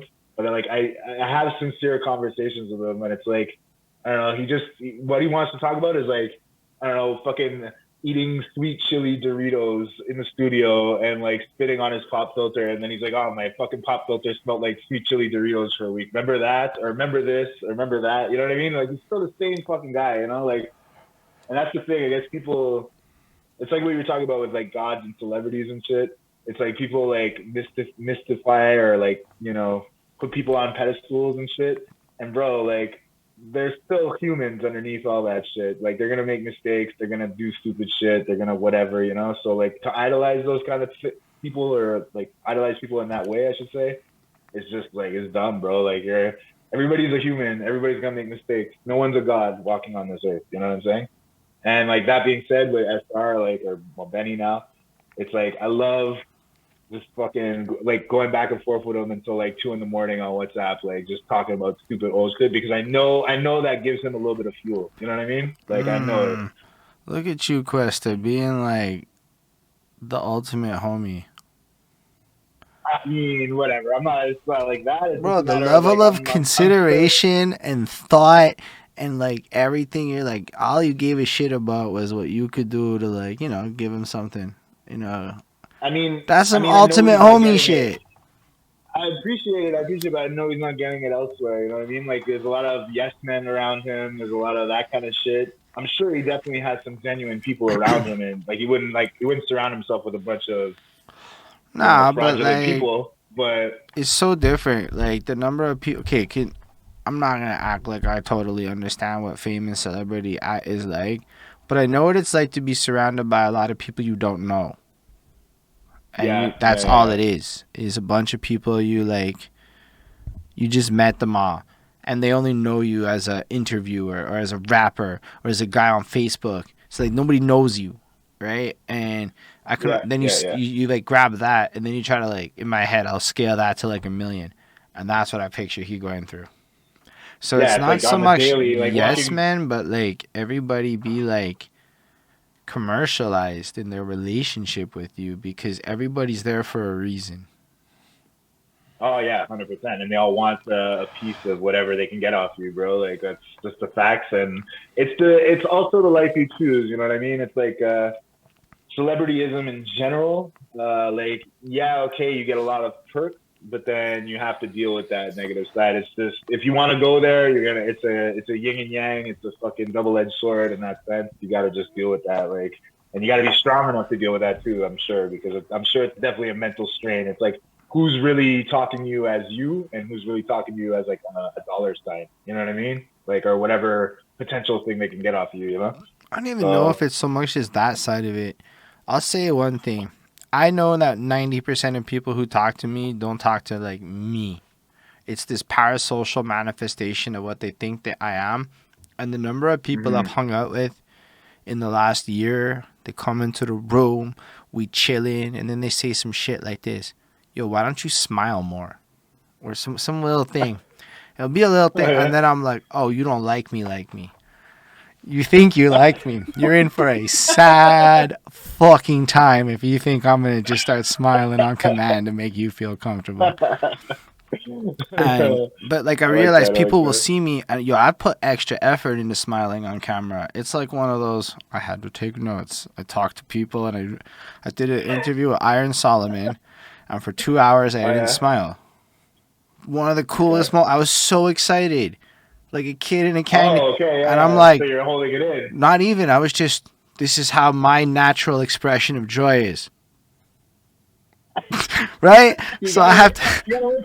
No, I got it. But like, in real life, when the cameras aren't on and shit, it's different. You're like, you're in a real mood. Like, you're in real life mode. So it's different. So people see you They think things, and then I watch them get disappointed when they realize I'm not like cool in their way, or something like that.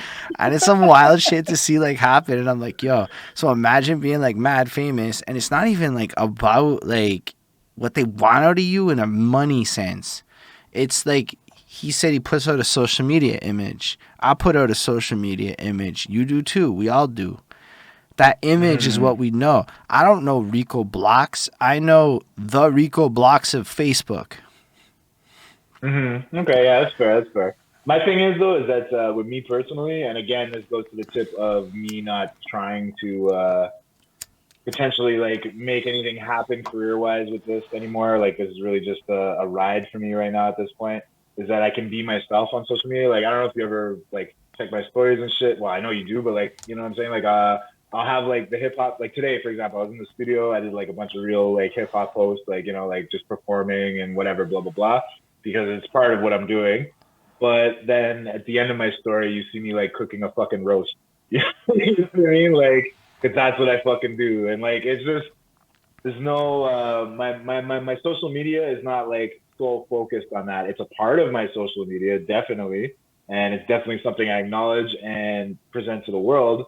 But I'll also like post a stupid meme that I like. I'll also, you know what I mean? Like, put So like I a guess, dog video. I Because guess I like another way to dogs, like you know? look Like, at it is we've had this conversation. Now I get a sense of who the fuck you are. The meme, the snapshots, all I would get otherwise is these. Like, I didn't even recognize you when I met you in real life at Brandon shit, you know? You know what I mean? Like, we talked, I knew who you were. Like, I don't even know. I think I'd watched your shit by then. But it didn't click because, like, I saw snapshots of you. You were like an avatar in my head until I meet you. And now there's, like, parts of how you move and shit and the way your voice works and, like, just human shit where, like, without real conversations, the internet, like Rico can tell me you're the same person online and off.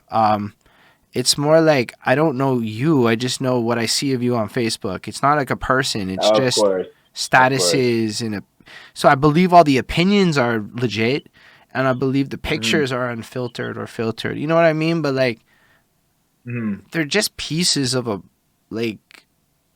equation of a person. You know? So it's not to question the integrity of it, but it's not even to say people filter themselves. It's just to say, like, for a while, all I saw was Rico Blocks posting weed nugs. Like, I don't know what I'm going to do with that information to assess, like, a full... I mean, yes, there are other little pictures, but for, like, if that was the only week I ever saw Rico Blocks post, right? What am I left with? That he has weed nugs. He's, like, commenting in real life. Then time to this, too.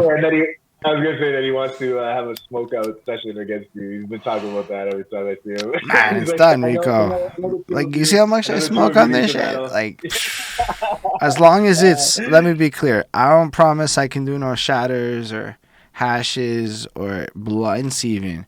If we talking papes, I can go all night against anybody. Anybody. I'm not even gonna try and chime in. I held my gloves mad long ago, and now if I smoke like a little pinner, I'm out of commission for the night. So forget it. I'm not even in this convo. I wish, bro. But, like, I wish. Like, I don't remember the last time Yo, that's not true. If I take off like a 5 hours, I'll feel it heavy. But like, you know, like it doesn't last like that. I'll get like 8 minutes of and then that's it. You know, like I'll never get them highs like back in the day.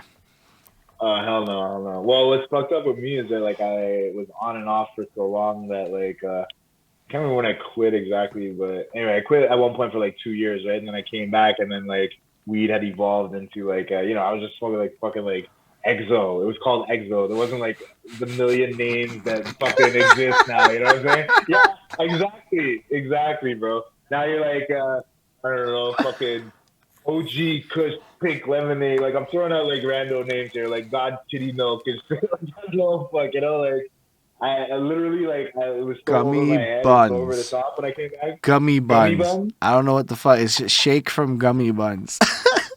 Oh fuck! I don't know. My boys are like all heavy into that. They're like pink tuna. Like I'm trying to think of the names I heard recently. Like 9 Pound Hammer. Like weird shit. Anyway, whatever.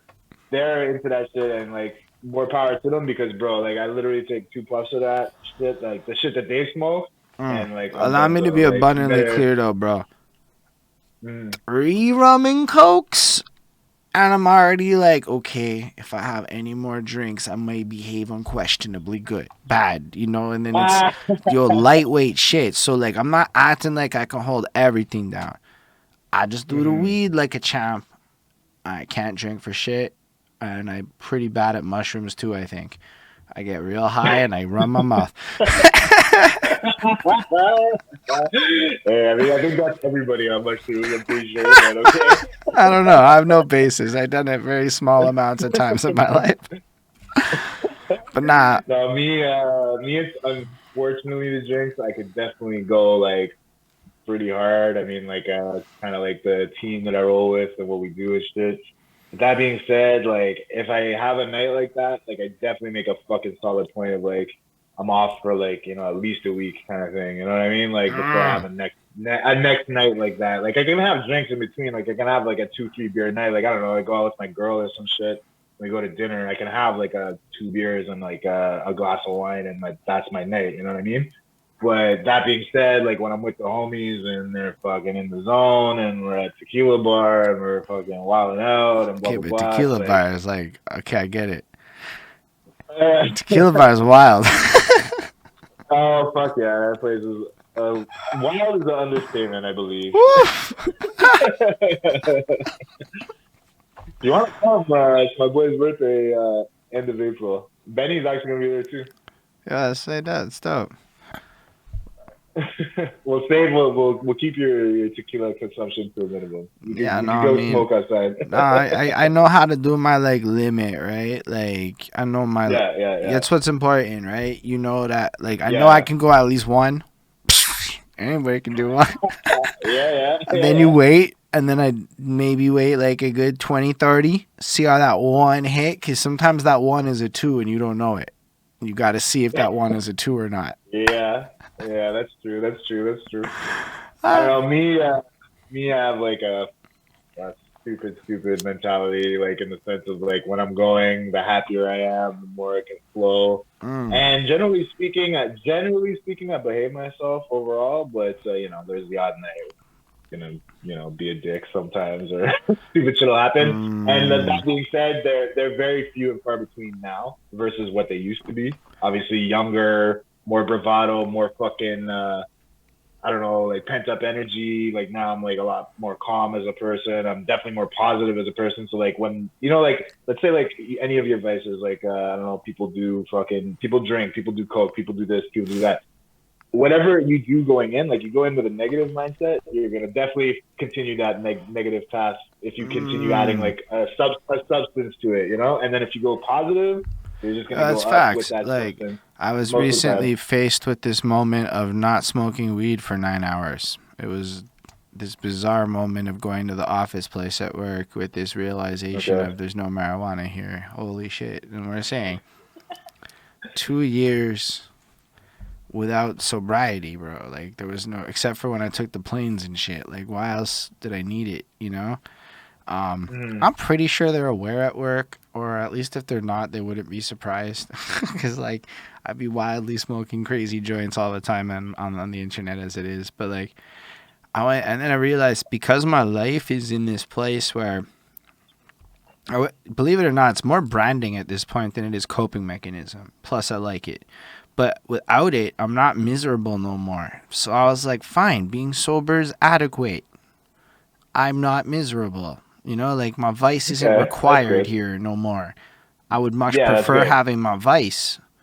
But like, my life too, like, and I find as I get older, I'm just happier and less miserable.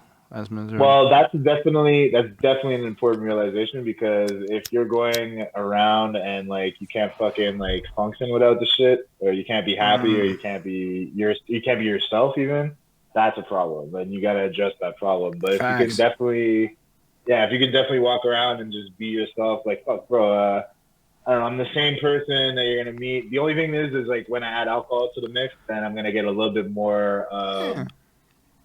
Yeah, it's like definitely liquid courage to an extent, but not in the sense of like I'm gonna use it negatively. I'm gonna use it positively. Maybe I'll say some shit like a little bit more casually or confidently than I would generally speaking in normal times. But actually, no, that's not even true. I'll say that same shit if I'm not. So that being said, I don't know. Like it's just knowing, like you said, number one, knowing your limit. Number two, making sure that it's not something that you rely on to be yourself. For Well, sure, that's a big problem. rely on to be myself. I don't know. I can tell you one thing. I give a shit about people more if I'm copiously high, and that's advantageous to my life. And okay, so that's a plus, though. That's a plus, though. That's different. It's not. And would you still have that conversation with that person, or genuinely take in whatever they have to say, or whatever positive you want to spin off that, like without the split, without the smoke? yeah, but I'd be less enthusiastic, and they would know it. Okay. It would have an impact. Yeah, you feel? Yeah, cause in general, I wouldn't say weed is absolutely what makes me social, but weed helps me not feel like a fucking weirdo. And I'm a weirdo. So, it's going to sound like what it might be, a bit of a crutch in a situation, but I only keep doing it because I'm a scientist about my shit. And when you do something in abundance and good things happen to you, do you keep doing these things? Yes. Right? Why would you not? And beyond the vice. I remember whatever, even with my rap career, and this I don't think I've even said before, but I bought a Sevens, and that led to getting booked. It led to me meeting Sky Beats and many other people. I bought a Sevens. Do you know the number of times the story starts with weed? Success in my life. I smoked a blunt with the CEO of the company.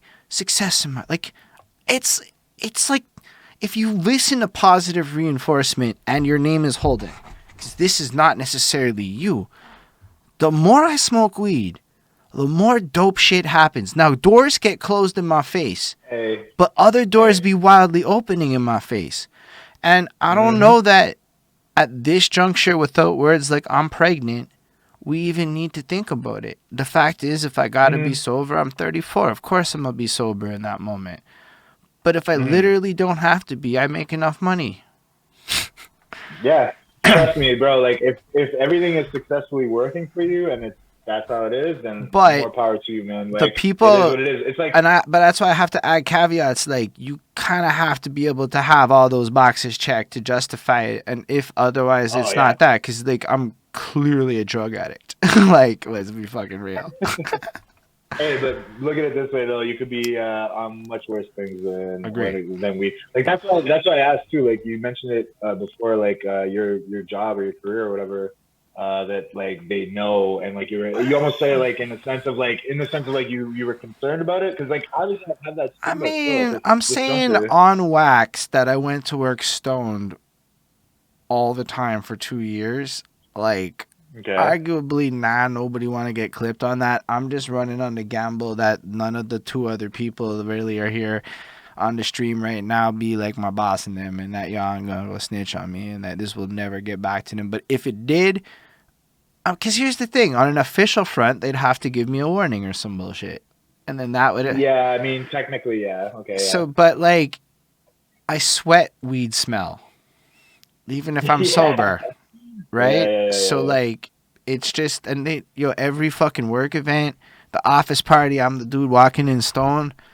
And, I mean, are there others, though, or are there others in the company, or no? The owners all be smoking pot now. Everybody smoke weed in the top, like, not all of them. So it's like, that's what I'm kind of, but like, I'm talking about at work. Like, and nobody admits they do it at work. Yeah. Bro, everybody got a vape pen. But nobody admits they have a vape pen. Mm-hmm.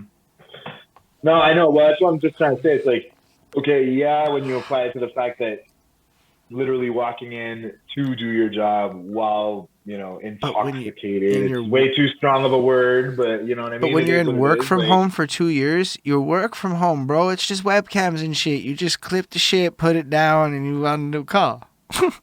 Yeah, of course. But I'm saying, though, like, the stigma has to like go away at some point. But obviously, it's different when you're talking about like literally walking into work after throwing your road and doing that. You gotta get a vape pen if you're doing it at work. But nah, even then I didn't bother. I'm like, you know what? Maybe I'll just save money. I mean, my question is too, is that like, is this is obviously not affecting your performance. It's only, judging by you, I'm assuming you're very, very functional and capable of being able to do your job while you're on it. Like, because you got away with it for 2 years, right? Well, that being longer. said. But yeah. Well, longer, I mean, whatever. I would say, yeah, but I do a lot of like writing and reading and project building, and I fucking talk a lot. I get to do a lot of prep meetings, and I just happen to I can retain information like fucking crazy when I'm high. So it's like easy to go to meetings and shit. So, well, that's what I'm saying. Like, is anybody offended by you doing this? Because if your Absolutely, motherfuckers would be offended. That's why it matters. But, I mean, come on, bro.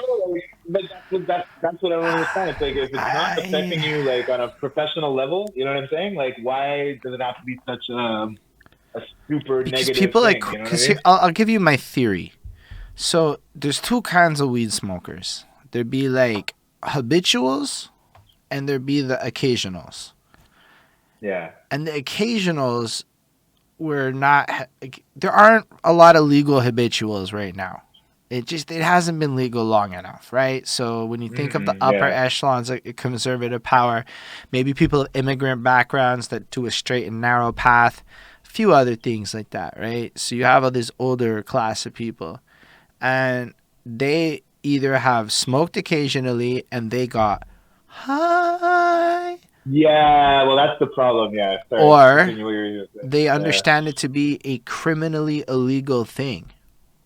Yeah, that's the stigma for them. Yeah. So one of those two things, and they don't understand that I'd be like, practicing my like lyrics high and shit. Like like most people understand it, right? Like they kind of look at your role like it's like you're not surprised if the graphic designers be smoking reefer, like you're just not surprised. Yeah.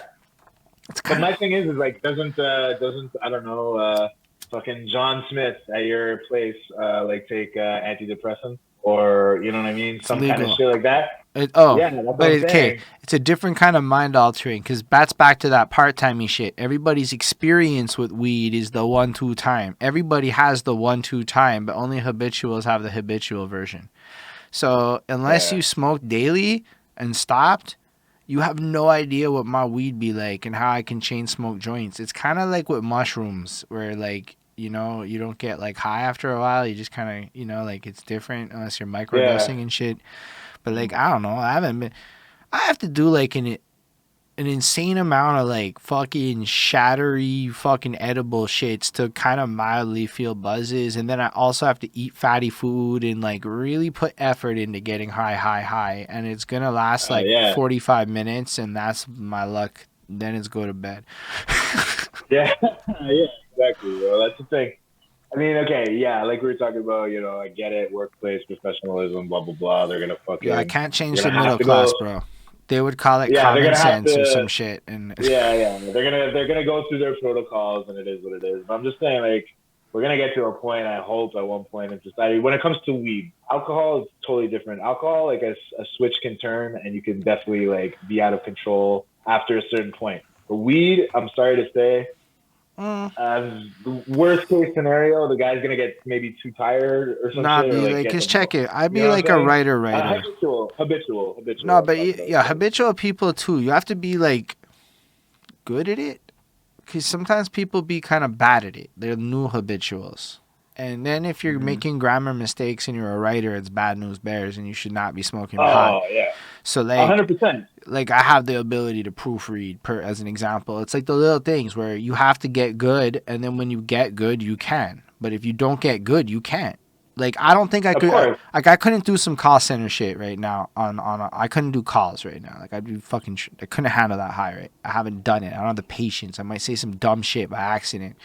And I know because I say some dumb shit here and there on interviews, which is basically calls. So like I kind of have that. Like I know, but like sober, I'm mad focused in a way that's really good for customer service. But well, that's what I'm saying though. Like as long as it's not performance affecting and you know what you're doing and you're able to function through it.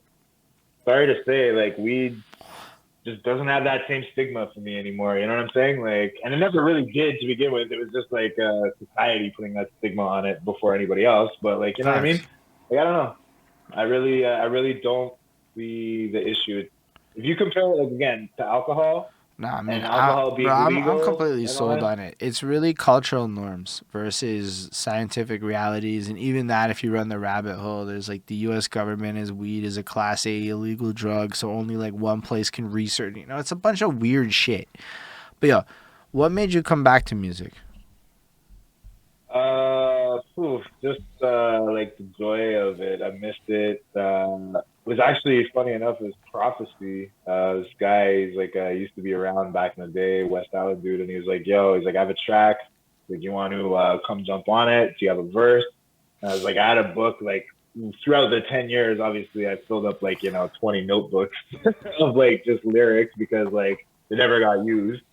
And I had something that I had written relatively recently when at the time when he messaged me or whatever, and I got in the booth, I did it, and it was fucking fun. It felt good, and like, and again, it went with like the positive mindset shit that I was on. You know what I mean? Like, it was like just more positivity, and I was like, fuck, I forgot how much of an energizer fucking battery this is. You know what I'm saying? Like in my life, and yeah, then one thing led to another. I wrote. What was next after that? Well, it wasn't stick poetry, but like it was something like along that lines. It was stick poetry, another song, and then yeah, then the video happened, and then when the video happened, the visual was there again, and I was like, oh fuck, like this is all like snowballing again. And then now what's beautiful about it is that there's no goals, no timelines, and nothing. So it's like I do it on my own time. I have fun with it. Like, you know what I mean? There's no pressure involved. And that's beautiful because, and even with the writing too, like the writing back in the day, I used to write and I used to always like nitpick and go back and rewrite and 1,000 times over, blah, blah, blah. And now, yeah, okay, I'll go back. I'll change one or two lines still, but like overall, my verse is like a one shot deal. Like I don't. It's coming out, and it's all. It's easy. It's 10 times easier than what it used to be for me because I just don't give a fuck. Pretty much, like straight up, like. And it sounds ignorant, but it's very true. Like the second you let go of that Nah, I construct mean, and that like box, I'm actually really okay. with you. Mm-hmm. I'd be wildly publishing shit I might not have published once upon a time because my level of I don't care if you like it is pretty high.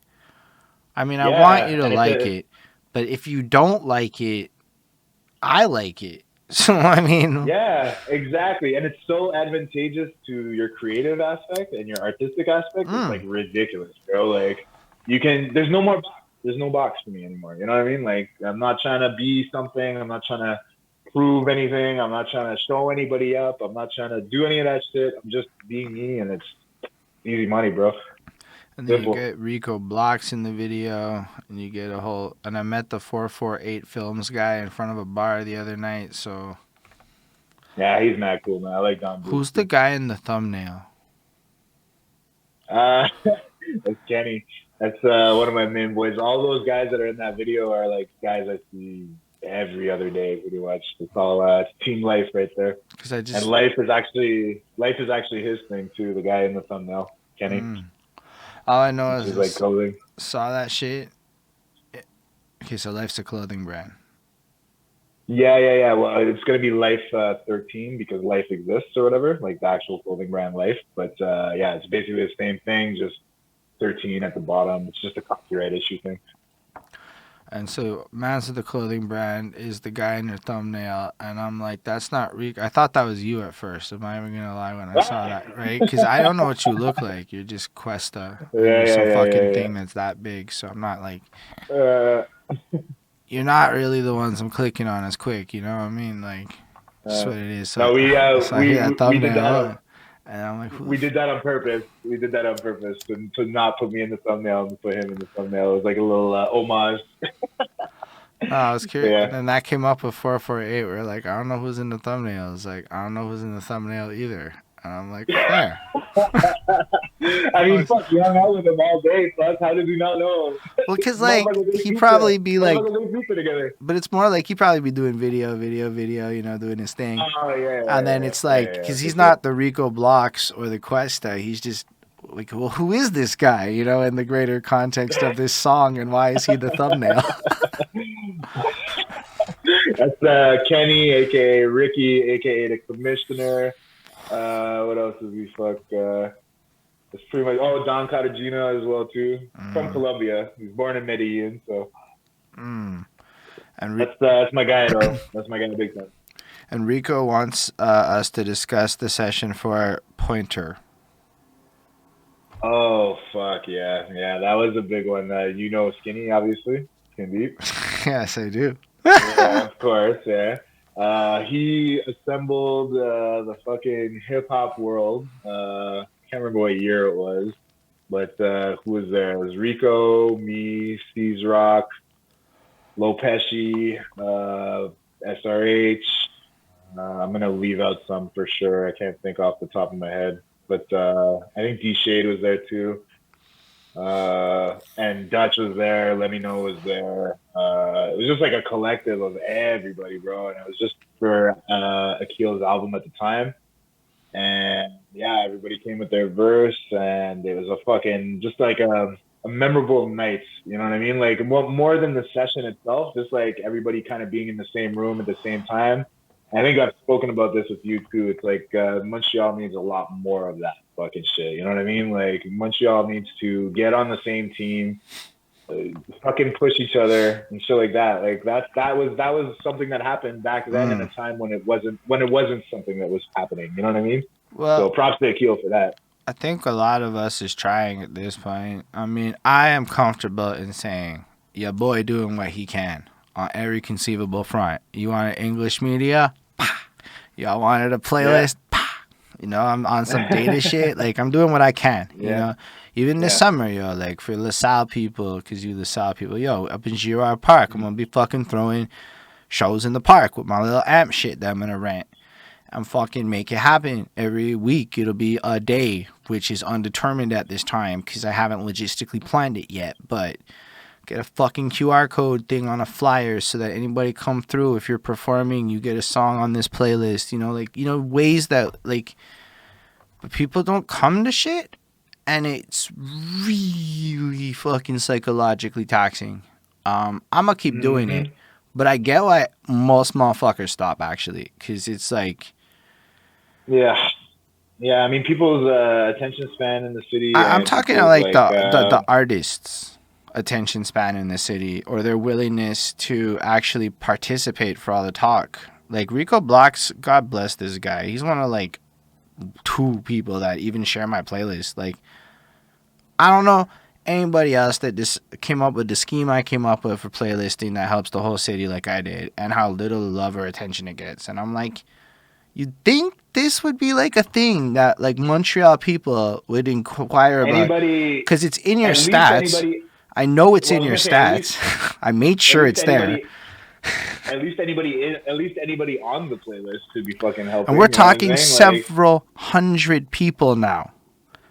And I'm not I do not want to act like I have not gotten love for it, or that I haven't gotten some like thanks for it, or that most people probably don't appreciate it. I'm saying that only 50 people hearted this motherfucker, and it's been around for almost a year and a half. Maybe even longer. And I'm confused. You know what? I'm confused too, because then it's like the expectation is going to be that I put money into paid ads to grow it or some bullshit. And then like, I don't get it. Because, yo, on some other tips, I could do the run it up shits with y'all. Like, you know, there's so many ways to collectivize and work together. But, like, I don't know. I feel like that's the work part. That's the only thing I'm not compromising, bro. You're matching my energy. And that is that 90 hours a week, every week, uncompromising, no vacations, no weekends. Shut the fuck up. You can't sleep, though, because fuck that. I love sleep. But, like, no, for real. It's every week. Go look at my ethic. It's on YouTube. I mean, and that's where people be out, bro. Everybody want to rap in a park instead or some shit. And I'm like, I get it. but like people gotta be the ecosystem. It can't just be your rapping and it's a party. Yeah, and like everybody expects to get everything handed to them without any of the work part of it. You know what I mean? Like me, as far as the work part of it goes, I'll do whatever I can Bro, within you my was at an realm. event. That's doing the What's work. that? You was at an Oh, that, event. yeah, That's yeah, doing the yeah, work. Just being yeah, at yeah, shit. yeah, for sure. I met a good kid there too. What was his name? Gabby. He's like what does he go by now? 1999 or whatever. Anyway, God, Mac just that. vibes. Yeah, it's Gabby. I should go Yeah, with Gabby. yeah, Yeah, it's Gabby. Point. Gabby yeah. dot. Gabby Dot, yeah. Anyway, bro, like just rando thing. Like now we're gonna be doing a track together. It's like the simple things like that, like CY hollering the other day. You know what I mean? Like stuff like that. Like I don't know the track is necessarily gonna manifest itself, but I'll have these conversations. I'll go do these things, and if you need me for something, like I always leave that as one of my last points when we're talking or whatever. It's like whatever you need from me, like if I can do it and it's within my realm of ability to do, then I'll do it. Because what the fuck? Why wouldn't I do it? You know what I mean? If you're scratching my back, I'm gonna scratch your back.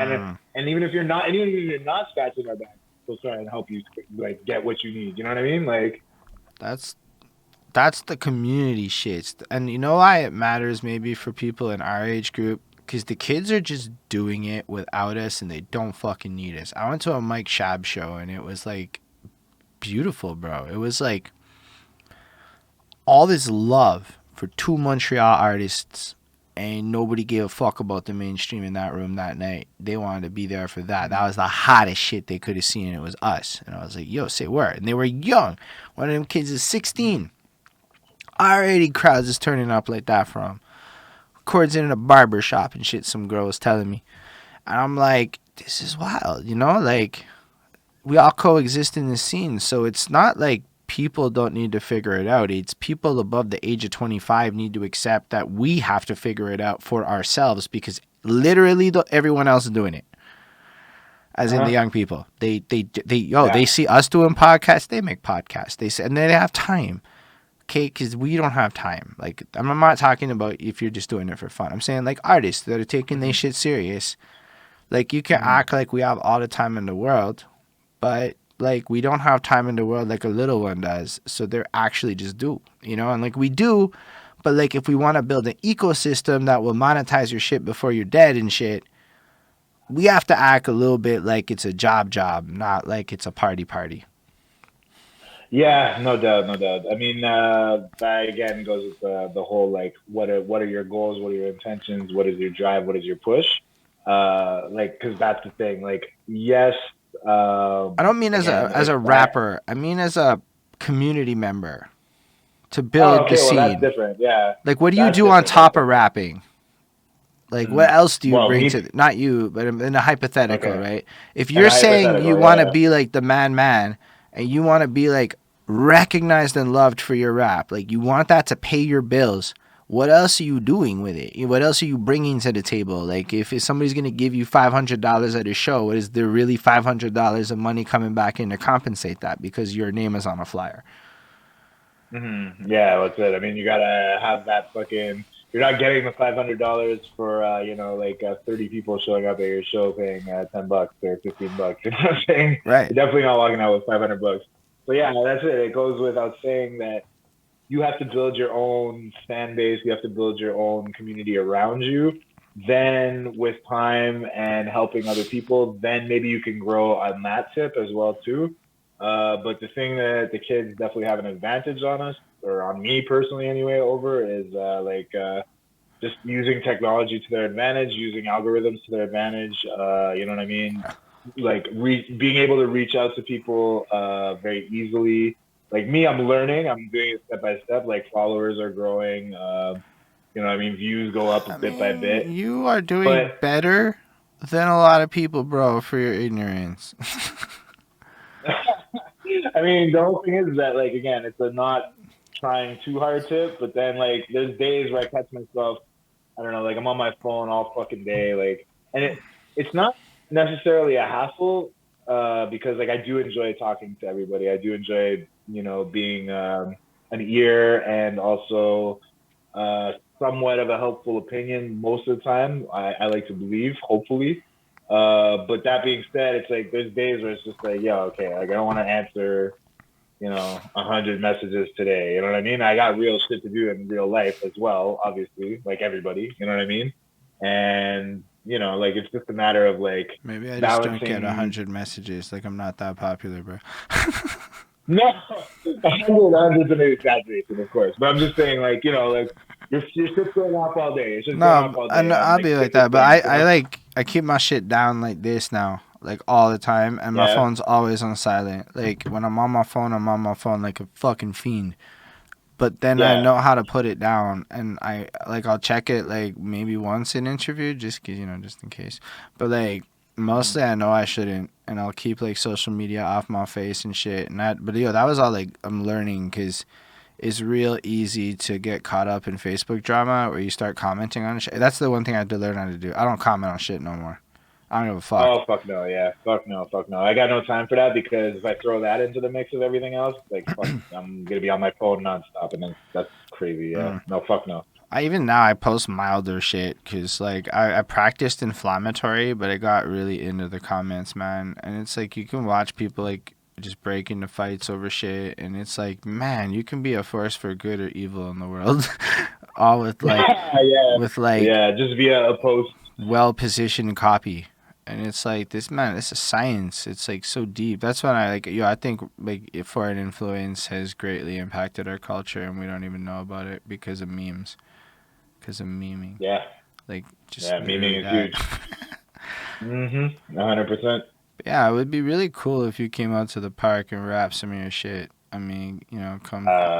That's that's easy. That's easy. No problem. Like you talk about Girard Park, that's fucking 5 minutes away from my house. Yeah, That's like I said, no man, we problem. did it last summer, and motherfuckers was not coming through like that. So I'm trying harder this year to be like more formally inviting people and shit. But I want to run it every week. Anybody want to come Yeah. rap every week? 'Cause grandmas and shit be into it. So if we can get grandma pennies, Yeah, why not? I'm down. I'm down. it's Easy. I'm an easy sell, bro. No problem. Fuck. And I also do my best to bring whoever I can to my part of the world too. Like my people show up pretty well as far as like that stuff I'm goes. not even So worried about crowds, right? Because we just trying to get the people at NDG and shit.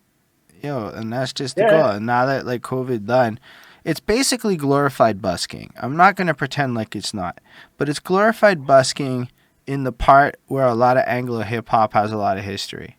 So I feel like yeah, it's pretty yeah, proper, like, and it's full of college kids with money and old people. It's just really full of money right now. I live in a not poor neighborhood, people. NDG's not really cheap. It's being gentrified like you wouldn't believe, but my rent is good. With that being said, if you are an economist with the situation, which the rest of y'all don't have to be, but you should listen to some of us that is, daytime in the park in NDG could flip merch, CDs, and all kinds of shit if people was set up ready for it with the right microphone yeah, situation. And just yeah. as good as nighttime in a bar in another neighborhood. Yeah, believable for sure. Especially if you like build some kind of like following from it, and then people start getting into it, and then they want to see who's next and that kind of Facts. shit. You know what I mean? And then Yeah, there's man. Thrive NDG, the Facebook group with 10,000 followers and all the drama, bro. Ooh, You just integrate into ooh. that shit, which, anyway, I don't Hey, know if you have a local community Facebook group, bro, but find it. It's lit. You don't know it yeah, yet. mine's like a Lachine LaSalle combo thing. I think, if I'm not mistaken, I've seen it. I got introduced, like Facebook asked me if I wanted to be into it, so I got into it, but I haven't really like delved deep into Bro, it to find out what's up. you Or get to yeah, see what I like to call regular people, as in people who have never been in the music game, and what they think about everything. And that's super useful as an artist. I was just gonna say that's good knowledge to have for sure. For you get actual real opinions, you know. And you get to also find out when the cops be doing. Everybody is snitch, though. You will find out your whole neighborhood is snitching. But Yeah, well, that's a Facebook problem to begin with, beyond community groups, not for real. Facebook, Insta, whatever.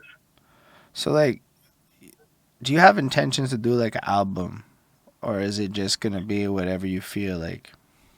No, it's really just single, single, single. I mean, in the end of the day, it's definitely gonna collect into something like that. But there's no like, if I was gonna say an album, no, because an album for me would have like a conceptual path and like songs that were mapped out with points and reasons why they go in this particular order. You know what I mean? Me, it's just I'm making songs right now, so like, yeah, there will be a collective, grand finale thing where it's like you can get all of it in one shot, but it's coming out as singles for now. You know what I mean? Like, and This motherfucker's gonna it's accidentally basically. blow up.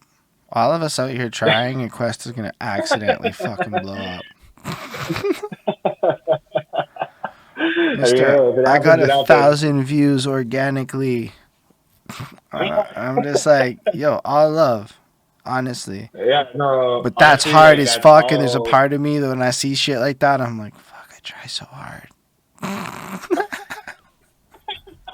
Bro, like I straight up, it's a matter of communicating with my people. That's all that is. Nah, Like but it's, when somebody hollers at me, I don't just like brush them aside and ghost them. I uh, like do my best. I do my best to try and you know you also be in just touch. came in with this big ass intro and the Rico Block single and the music video. Like it's not like you came in with some chump shit. You could argue I do some chump shit and that's very fair. But like you came in with the fancy and like you did it right and it like paid out. I wasn't really I just saw it and I was like that's like a flex, 1,000 organic came through, got some love for that, and you see people sharing it around here and there. Like again, Yeah. you just got a little buzz thing. Okay, you got like a buzz thing in old man English Montreal hip hop Facebook. Yeah, pretty much. But that's my lane That like now. 400 to 500 person collective of English old people uh, in the city that do things related to what we do. And we're all like algorithmically oh connected via the same man. like when you see 250 people mutual friends, those Yeah, people. yeah, yeah. Oh man, I don't know if there's a compliment or a diss, but I'll take it. It's definitely where I am for sure. Nah, But like I said, with the views or whatever, it's 100% being genuine with people, and like for example, like I don't know, I'm not gonna name names, but like there's other artists in the past that like they'll put something out, and they're not getting the steam that they want or whatever. And rather than just either keeping quiet or saying something positive, they go on a negative route. And they're like, "Yo, share my shit," or why aren't you liking my shit? People are whack or this or that, and they'll diss the population. It's like, bro, that's not gonna help you in any way. It's only gonna bring it down. facts. Number number two for me, it's like when I say like I put a couple of appreciation posts as the video like numbers climbed or whatever.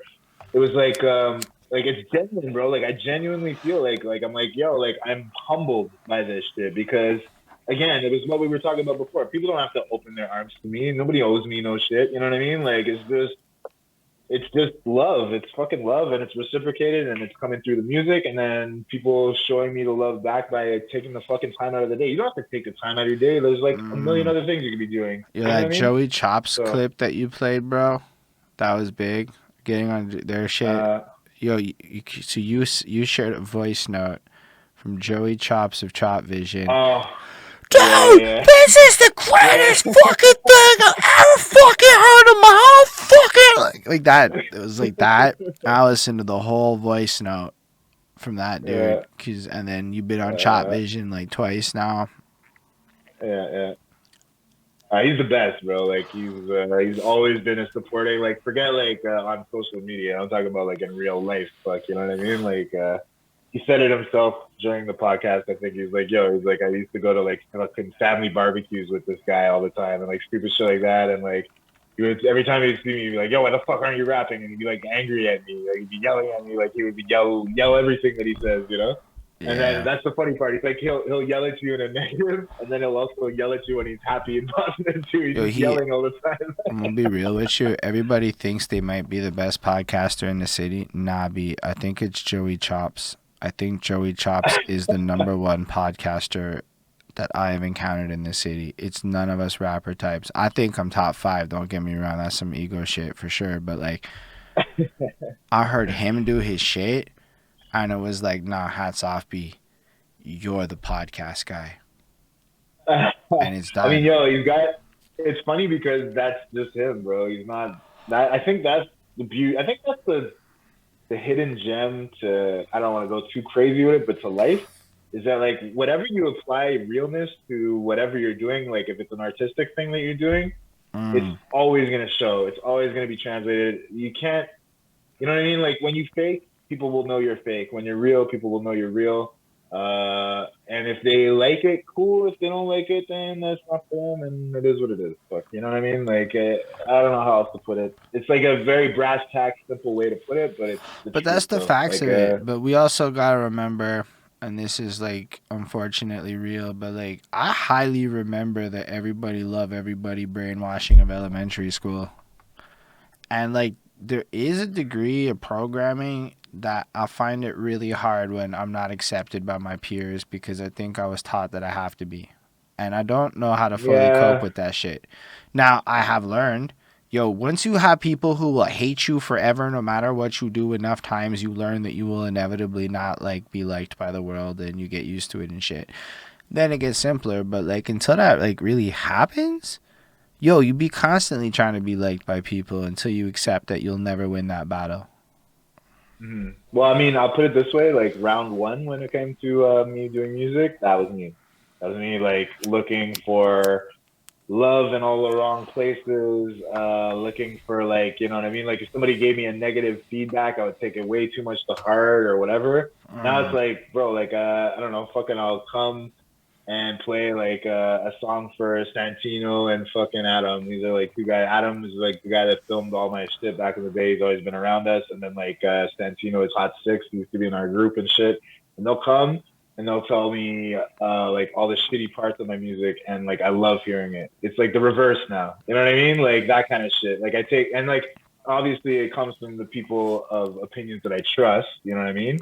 If it was like some random Joe Blow telling me, I'd be like, all right, cool. And you don't like it, you don't like it. You know what I mean? But these guys, I'm flipping it and I'm taking whatever they say as like negative. They'll also tell me like what they like. They're not just assholes. You know what I mean? But that being said, like, you know what I mean? I'll take their negative comments and I'll be like, okay, I'll switch that or I'll change that or I'll make it different next time. You know what I mean? But I also don't put like a stupid amount of thought into it like I used to. I'll take it, you know, put it into the file of like, okay, yeah, I'm gonna potentially change that for the better, and then move on to the next thing. You know what I mean? And it's But that's all important. that's I think you said yeah, some big shit there. Like, for one thing, I don't like a lot of people's feedback because most of the time, it's not that I don't appreciate your feedback, it's that feedback is a volume issue. And when, like, literally 78 people give me conflicting arguments in the span of 3 days, it's complicated.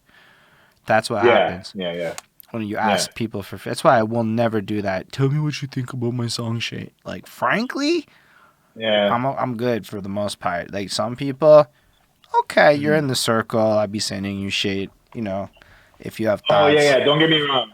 Sorry, don't get me wrong. Like the reason I mentioned those two is because Yeah. there's a solid, I don't know, let's call it maybe 8 to 10 people that I will send my shit before it's even close to being ready to be put out because I want to know their opinion. Other than that, everybody else's opinion is their opinion Mm. and their right to have their opinion. Period. That's it. Like, but those 8 to 10, it's just a matter of it's not like I'm looking for like legitimacy or I'm looking for like authenticity from them. It's just a matter of I just want to know what they think. Period. You know? Well, like, I like to play shit for my girlfriend because I need to know if it's some fucking, as I like to call it, white girl stripper shit or not. Like, there's signals she'll give me, right? So, Yeah, yeah, depending on yeah. if she bops her head or how she moves to the song, alright, okay, that's the Mm-hmm. lane we in over here. And then I'll send it to different guys. So, if Vince Price hates it, I'm on some pop shit. Vince Price hates a lot of my music. That's fucks with Vince Price so much because that dude just does like he's like you're doing well. This is just not my cup of tea, and I'm like that's fair, Yeah, Vince. yeah, yeah. At least he gives you like a backhanded compliment, you know? I mean, like when I want to be on my grimy bag, I can impress a Vincent Price, but like I just don't. Yeah, He wants to listen to like fucking coke dealing violence, and I'm not. yeah, yeah, yeah. It's like here and I there see him, for fun, see I'll him, do something like that. see him. I see him listening to like his playlist of having like Rock Marciano and like Stove God Cooks and like Griselda. Yeah, and I'm like, I feel like that's his playlist. yeah, I go by his house and he's like fucking showing me like Flea Lord and shit, and I'm like, yeah, and I Yeah, there you respect it. go. It's Yeah, great music, but that's what he loves. That's listen to the beats he makes. They yeah. sound like crimes are gonna happen at some point.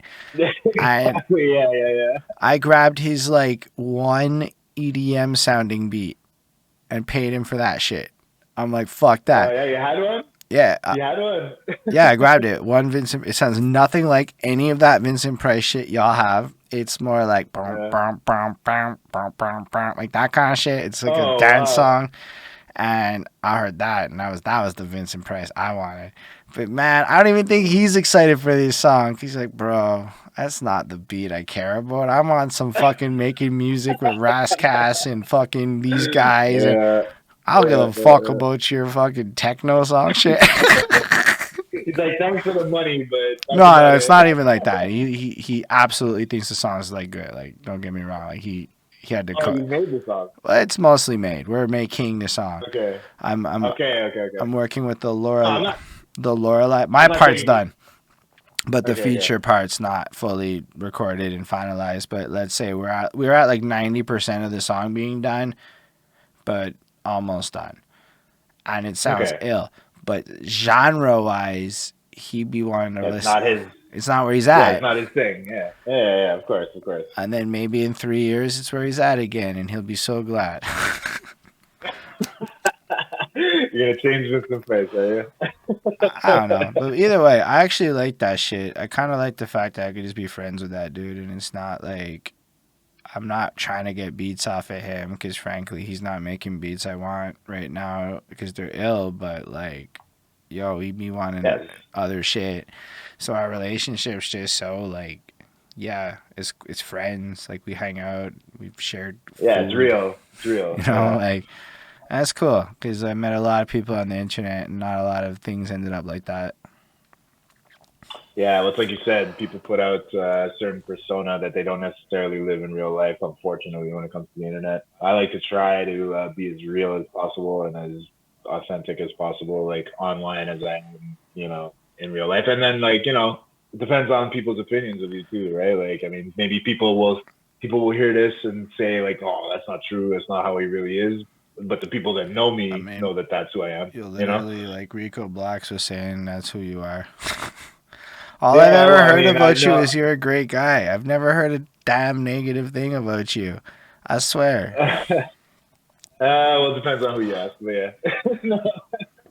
No, that's it. I mean, like, it's all about the whole positive mindset shit, man. It's just I put that out into the world. Some people accept it, some people don't. Some people are ready for it, some people aren't. And the ones that are stick with me, and the ones that aren't. I mean, I don't really run into very many people that are like who's anti being positive. You know what I'm saying? Like, I don't think that's like Unhappy really a people. thing. They're the only ones. Yes, to an extent, but like even them, like you can. I'm not trying to say like I'm trying to turn them, but like most of the time they can Yeah. turn a corner too because they definitely they want to be happy inside. They just there's some shit that's going wrong or there's some shit that they're not dealing with or whatever the case may be. But if you talk to them and you open their door a little bit and try and like creak that door open and be like, hey, there's still some light on the other side of this shit, generally speaking, most people are receptive to that. You know what I mean? Most people want that. Most people want to be happy. They don't want to walk around being sad. You know what I mean? Like, I don't know. It's my opinion anyway. Yeah, some people do like being miserable, but it's because they don't know they deserve happy. I guess, yeah. But then once they get the taste of happy, that changes most of the time. No, wouldn't you say? After a lot of basically therapy level shit, yeah. It's not quick. Yeah, yeah. I'm not. Oh, bro, I'm not saying it's like No, but a like night and day thing, but yeah. I have a lot of trouble with being happy, like in the way that you would think. Like, yo, you get happiness and then you have imposter syndrome immediately after, and you doubt everything, and you go through a bunch of weird fucking psychological hurdles. And it's not just like you get to be happy, it's a struggle Mm-hmm. for me to be happy. It's a stupid Mm-hmm. sentence to a lot of people, but my homeostasis is not super happy. So I have to work to achieve happiness in my life. And when things are like flowing proper and I put the effort in and I have to work out to do all kinds of shit to be happy, that's healthy and like not stupid. And I can't be buying a bunch of stupid shit. I have to make sure there's still money in my account. When I do all of this shit, I will then be less miserable and moving more, so it's like, nah, like sometimes happiness, like it's hard. I'm appreciative and I'm grateful and I'm humble a bunch, not always, but like happiness is weird. Like sometimes I wake up mad as fuck over nothing, and it takes me like an hour just to get the mad as fuck out of me, just so I'm not miserable. Yeah, yeah. Oh no, trust me, bro. Like, I'm not saying I walk around here and I'm like fucking happy go lucky every day. I have my bad days too and shit. But No, I mean I wake up the thing is, every day. Like almost. Okay, so you gotta flip that. You gotta flip that every day. Every day. And it's like, and if I don't put that, so I walk, I came up with my own habits, but like, I'm just saying for a percentage of people, I don't even know how big it is. It's hard and when you taste happiness, sometimes you have to like, the first time you might get jealous because you're like, yo, I want my whole life and I never got this before. Like, yo, there'd be mind fucks that go into some of that. Yeah. So, yeah, but this is all stuff that you kind of manifest into your own head in the sense that like you allow a story or a thing or something to manipulate that to make your brain think that way. Because if you kind of switch it and you just be like, look, like, yeah, I don't have this, yeah, I don't have that, but then you take a look at what you do have, you know what I mean? Like, so it could be much worse, bro. right? I agree with you, man. Be much worse. Yeah. As a 34-year-old with a good decade of practice, I agree with you. Mm-hmm. I'm gonna say it took 8-9 years to be comfy. Mm-hmm. It took like, bro, like everybody's process is everybody's process. I'm not trying that's it, because like, it was in response to wouldn't they want happiness, and I'm saying it's hard. I want it, but it's hard to achieve. Now I'm saying that with all the caveats of you should do it, right? Like, this isn't me saying no. I don't believe in that excuses shit. I'm more like, yo, I actually did it. Hold up, I did some of these things. But like, it is hard, and everybody's gonna have their own triggers. And I'm just saying, sometimes happiness is weird because then your support systems might be off, and then like you will get anyway. It's complicated. You're right though, because I do think you should be trying to achieve this better state of existence for yourself. Of course, and like another thing too is that you have to, and this comes with like age and time and wisdom and experience and shit. But like, people and things in life are always gonna disappoint you. You're never gonna ever get like I always use the expression peaches and lemons, right? Like, peaches is like fucking good and like lemons is shit, right? You're always gonna get lemons, bro.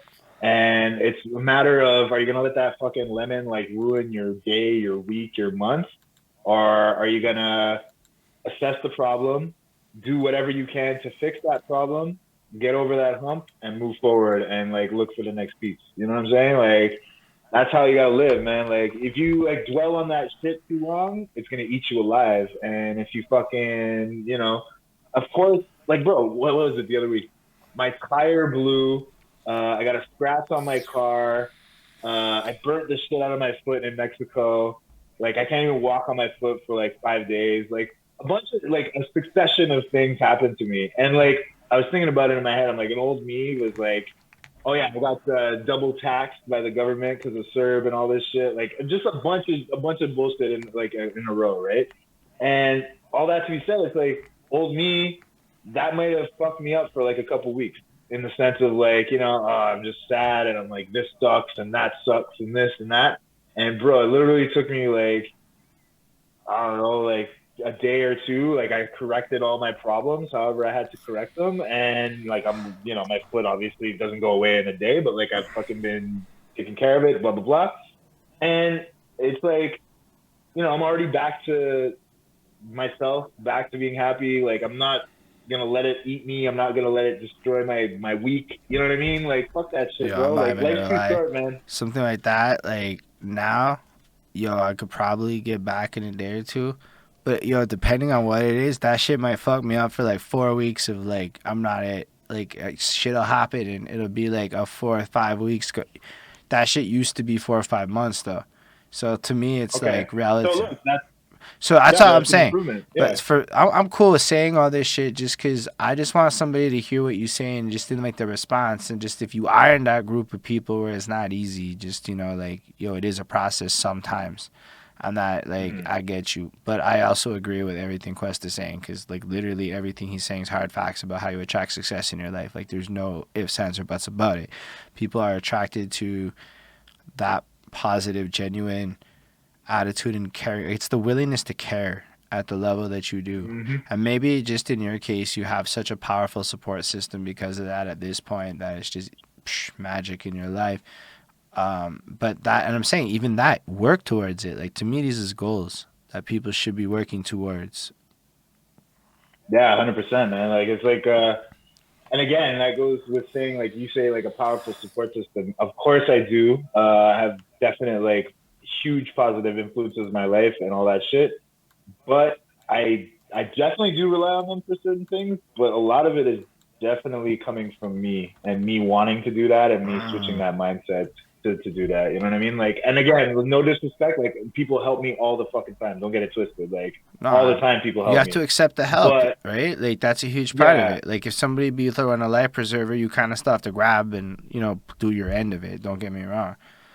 of course, yeah. But that being said, it's like it always starts with you. Like period. Like there's no beating around the bush on that shit. Like I won't mention his name, but like I have someone in my life that's going through divorce and all kinds of shit, kids, etc.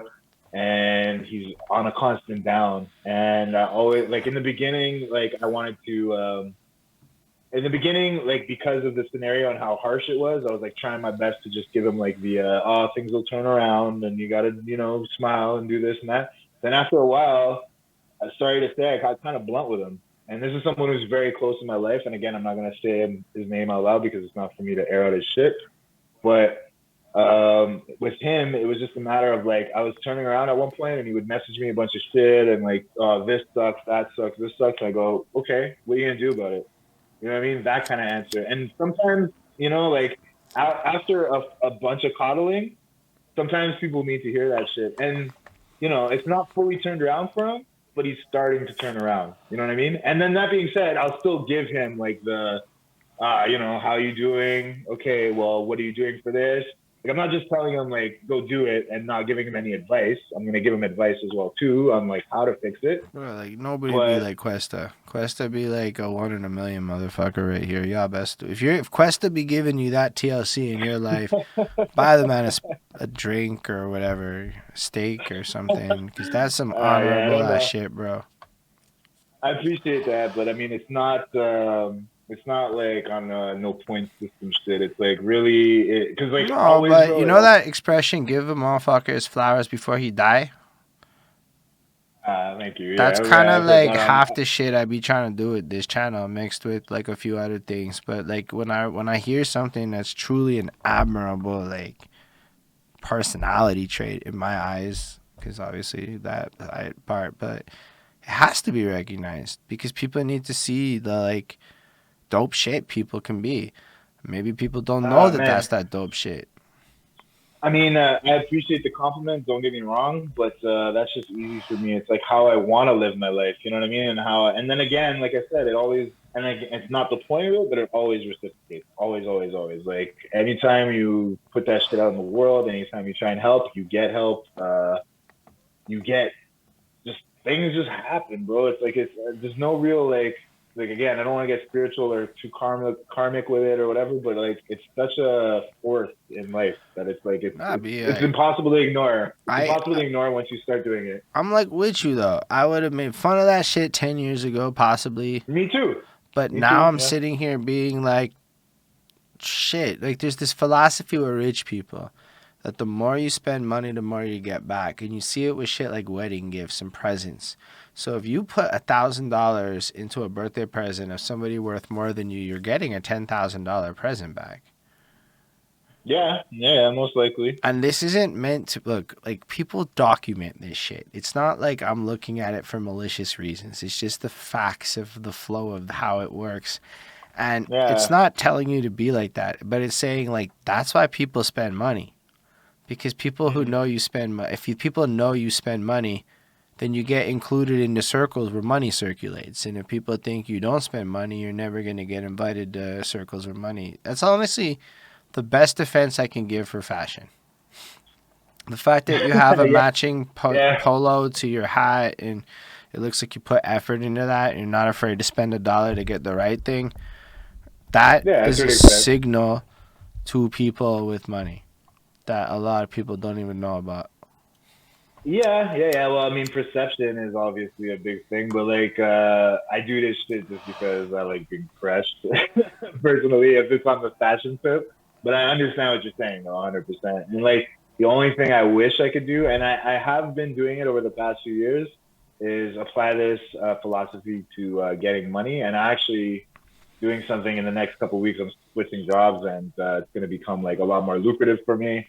Again, this is all personal shit I won't get too deep on, but like just the sense of like that door opened again on some positive tip shit. You know what I mean? Like me communicating, me being open with this person, and this is the person who's going to be like my eventual boss for a while.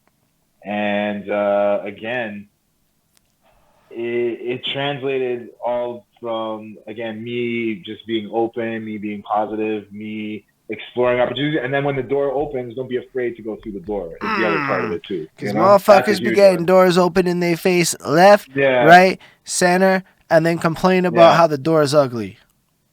Yeah, exactly, right? Or like, I don't want to touch the knob because it's dirty or some shit, you know? Like, yeah. And you're like, bro, anyway, I mean, I am all for the love of all the great things I see, but sometimes you do hear a lot of frustrations or you hear stereotypes. And Rico Blacks might be the only guy that can talk to me about some of his complaints that have legitimacy because he's coming from an era where people like me were who he was dealing with. And I remember what people like me were like, and fair enough. But the little ones aren't people like me, and something changed. And if you're not doing the effort to learn that like the world isn't what it was and the little ones are really positive, then it's like that's on you still. In a way where I arguably back in the day we didn't have the tools to know, but now we do. So it's like you choose a lot of the things that happen. Like if you can't, like if I didn't have money for beats and I didn't try to make my own beats, I'm just a dork at this point.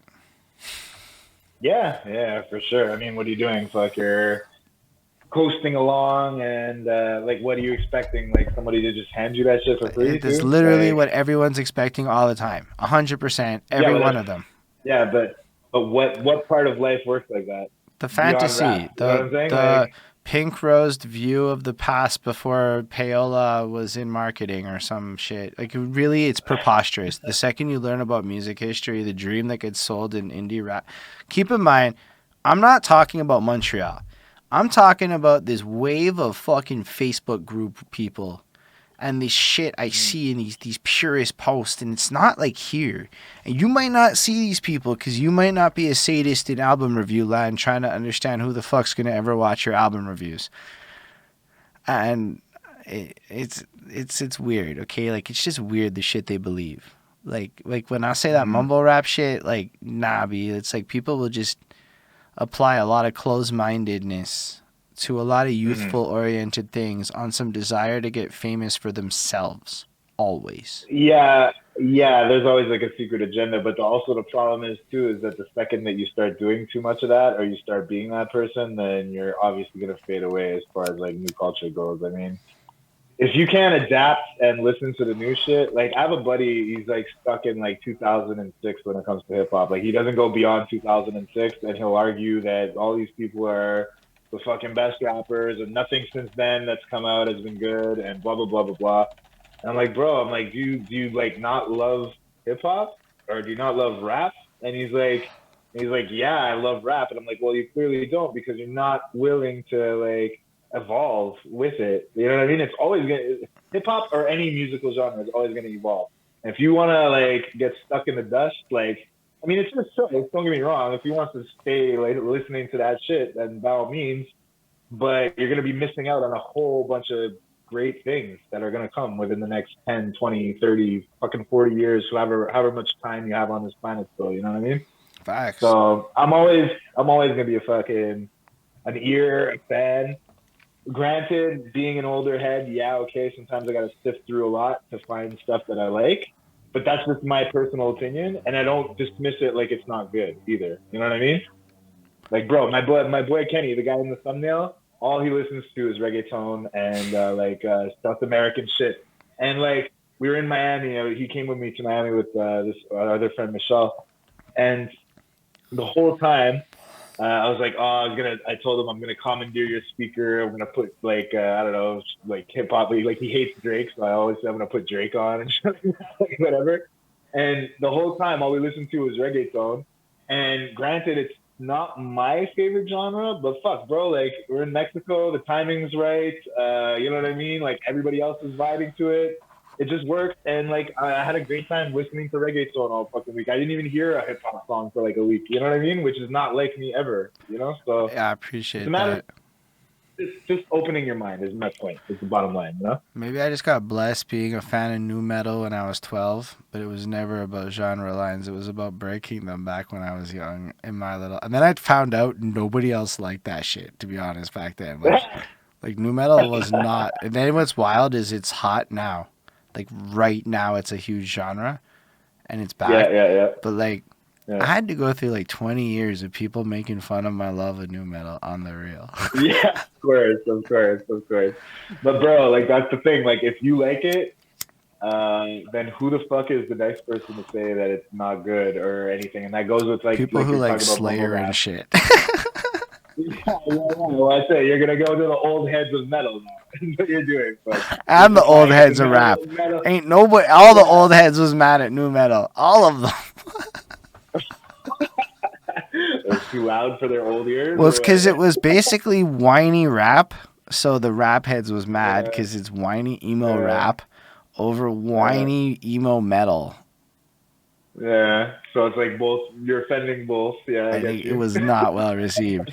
To me, it was the illest shit I ever heard back then. Like Linkin Park Uh, is the greatest shit to ever happen to music, in my opinion. mm. I mean, that's the thing. Like with me too. Like it wasn't something I necessarily seeked out. But that being said, I've heard good Linkin Park songs. You know what I mean? Like as an example. You know what I mean? So it's a matter of giving everything at least a shot. That's Facts. the point. You know what I mean? If you don't give it a shot, then you're just being ignorant and you're just saying I hate this and I'm not even gonna bother to listen to it. You know? Yeah, I'm without a bunch of shit. I would love to keep this going forever because Mm-hmm. you're a really interesting dude, but I have to go rap in VR land in like 20 minutes. So I feel like it's a good Yeah, time do to your like thing, do your wrap thing. it up a little bit.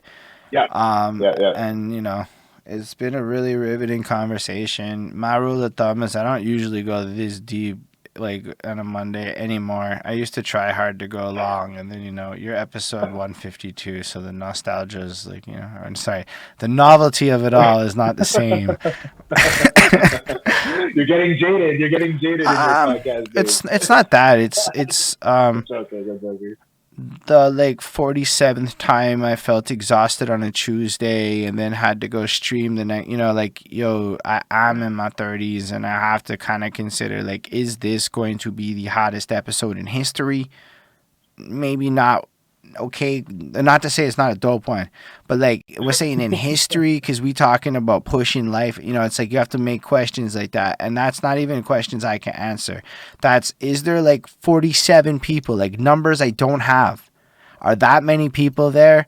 Okay, then we running it late and shit like that because it's a show at that point. But Yeah, otherwise, yeah. it's all about the organics of the situation of life. I feel Mm-hmm. like this was a really amazing conversation. It's one of those ones where like I really wish more people would see this shit sometimes, cause like, we be talking about all kinds of real human shit, and I think other people would feel cool, like with it. Like it's cool to see Rico Blocks running through the whole time, but like I love these ones the most, where it's less like a biography of rap stats and more like real shit, because those are cool conversations just to have. I mean, yeah, bro. It's that goes with like anything. Like, forget being on a podcast, forget doing any of that shit. It's like I'm always gonna talk like this. I'm off the cuff. I'm from the heart. I have opinions, and sometimes my opinions are popular, sometimes they aren't. Generally speaking, with a positive mindset, though, like You know what I'm saying? I don't want to keep going back to that. Like that's the only thing I do there, but like I'm just saying, like it kind of always seems to work itself out and guide itself through its own conversations in that sense. You know what I mean? Like I can talk to the grimiest motherfucker on the block, and I can talk to the CEO because I'm always just gonna be me. Like, and everybody's gonna. Some people might not respect it, but generally speaking, Nah, I hear most what people you're respect saying. it. So, And I think yeah. that people respond well to energies that are authentic. Like if they could understand Mm-hmm. that your intentions are what they are and they believe that, then you're in like this really powerful position in a sense because you can be yourself and not have to fucking worry about some shit, which means people will Mm-hmm. trust you more.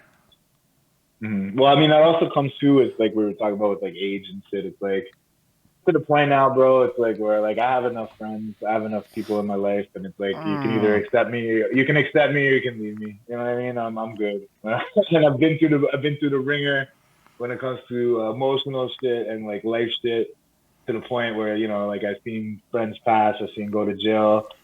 I've seen my parents pass. I've seen, you know what I mean? I've went through a fucking full on marriage to full on divorce when I thought I was gonna be in that shit for life. So I don't want to say my armor is, impenetrable. I'm obviously still like I have a heart and shit hurts me. But that being said, it's very tough to get there. It's very tough to crack Nah, that man, up you for just sure. sound like a proper modern day man. Like a real No, man, I man. mean, Cause like not like the old appreciate it. school standards of man, but like what the kids be calling manly, which is different. It's authentic. It's like you feel shit, but you can handle shit, and it's some beautiful Yeah, shit.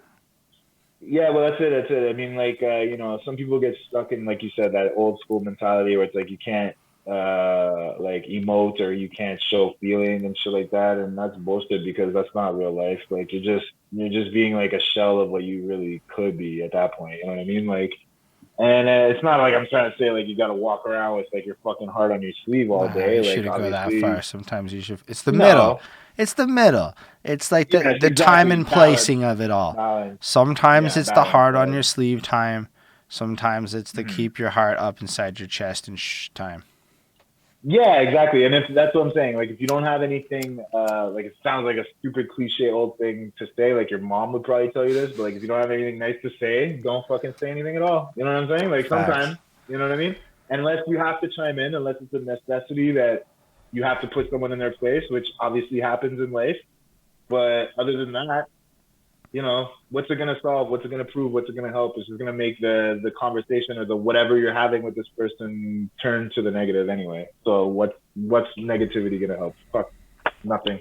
You know? Nothing, man. And if you're gonna complain, have Mm-hmm. a solution or be working on some shit. Oh yeah, exactly. Don't just fucking come with the shitty part of the negative part of the fucking situation. Like come with a fucking proper solution, come with an answer, come with some kind of advice, Facts. like that kind of shit for sure. Yeah, 100%. But yo, I appreciate you, QwestA Stills. Yeah. You're a super interesting dude. I look forward to talking to you more as life goes on. Um, and I appreciate everybody that came through to watch this. Y'all can find his links in the description of the video. And it's QwestA514 on Instagram for you audio people, and then you can figure it out from there. Um, on that note, though, for real, it was a blessing to have you come through. If you didn't watch this live, check it out, whatever. Y'all get the same spiel, but thank you. I forgot to thank the non-live people. That's it. When you have two audiences, the live and the non-live, you have to thank them both. But thank Yeah. everybody. Like, comment, subscribe, all that good shit. I don't know if you have any like final things you want to say to the world as we take off. I mean, the last thing would just be that Good Kids is coming out. Good Kids Sound Bad. That should be out this Friday. It's already on YouTube, but I'm gonna like release it for Spotify and all streaming platforms this Friday. And yeah, live your life. Lifers in the building. Yo, on that note, then, yo, live long and prosper, everyone. Ah! I swear that's how I end my shit. And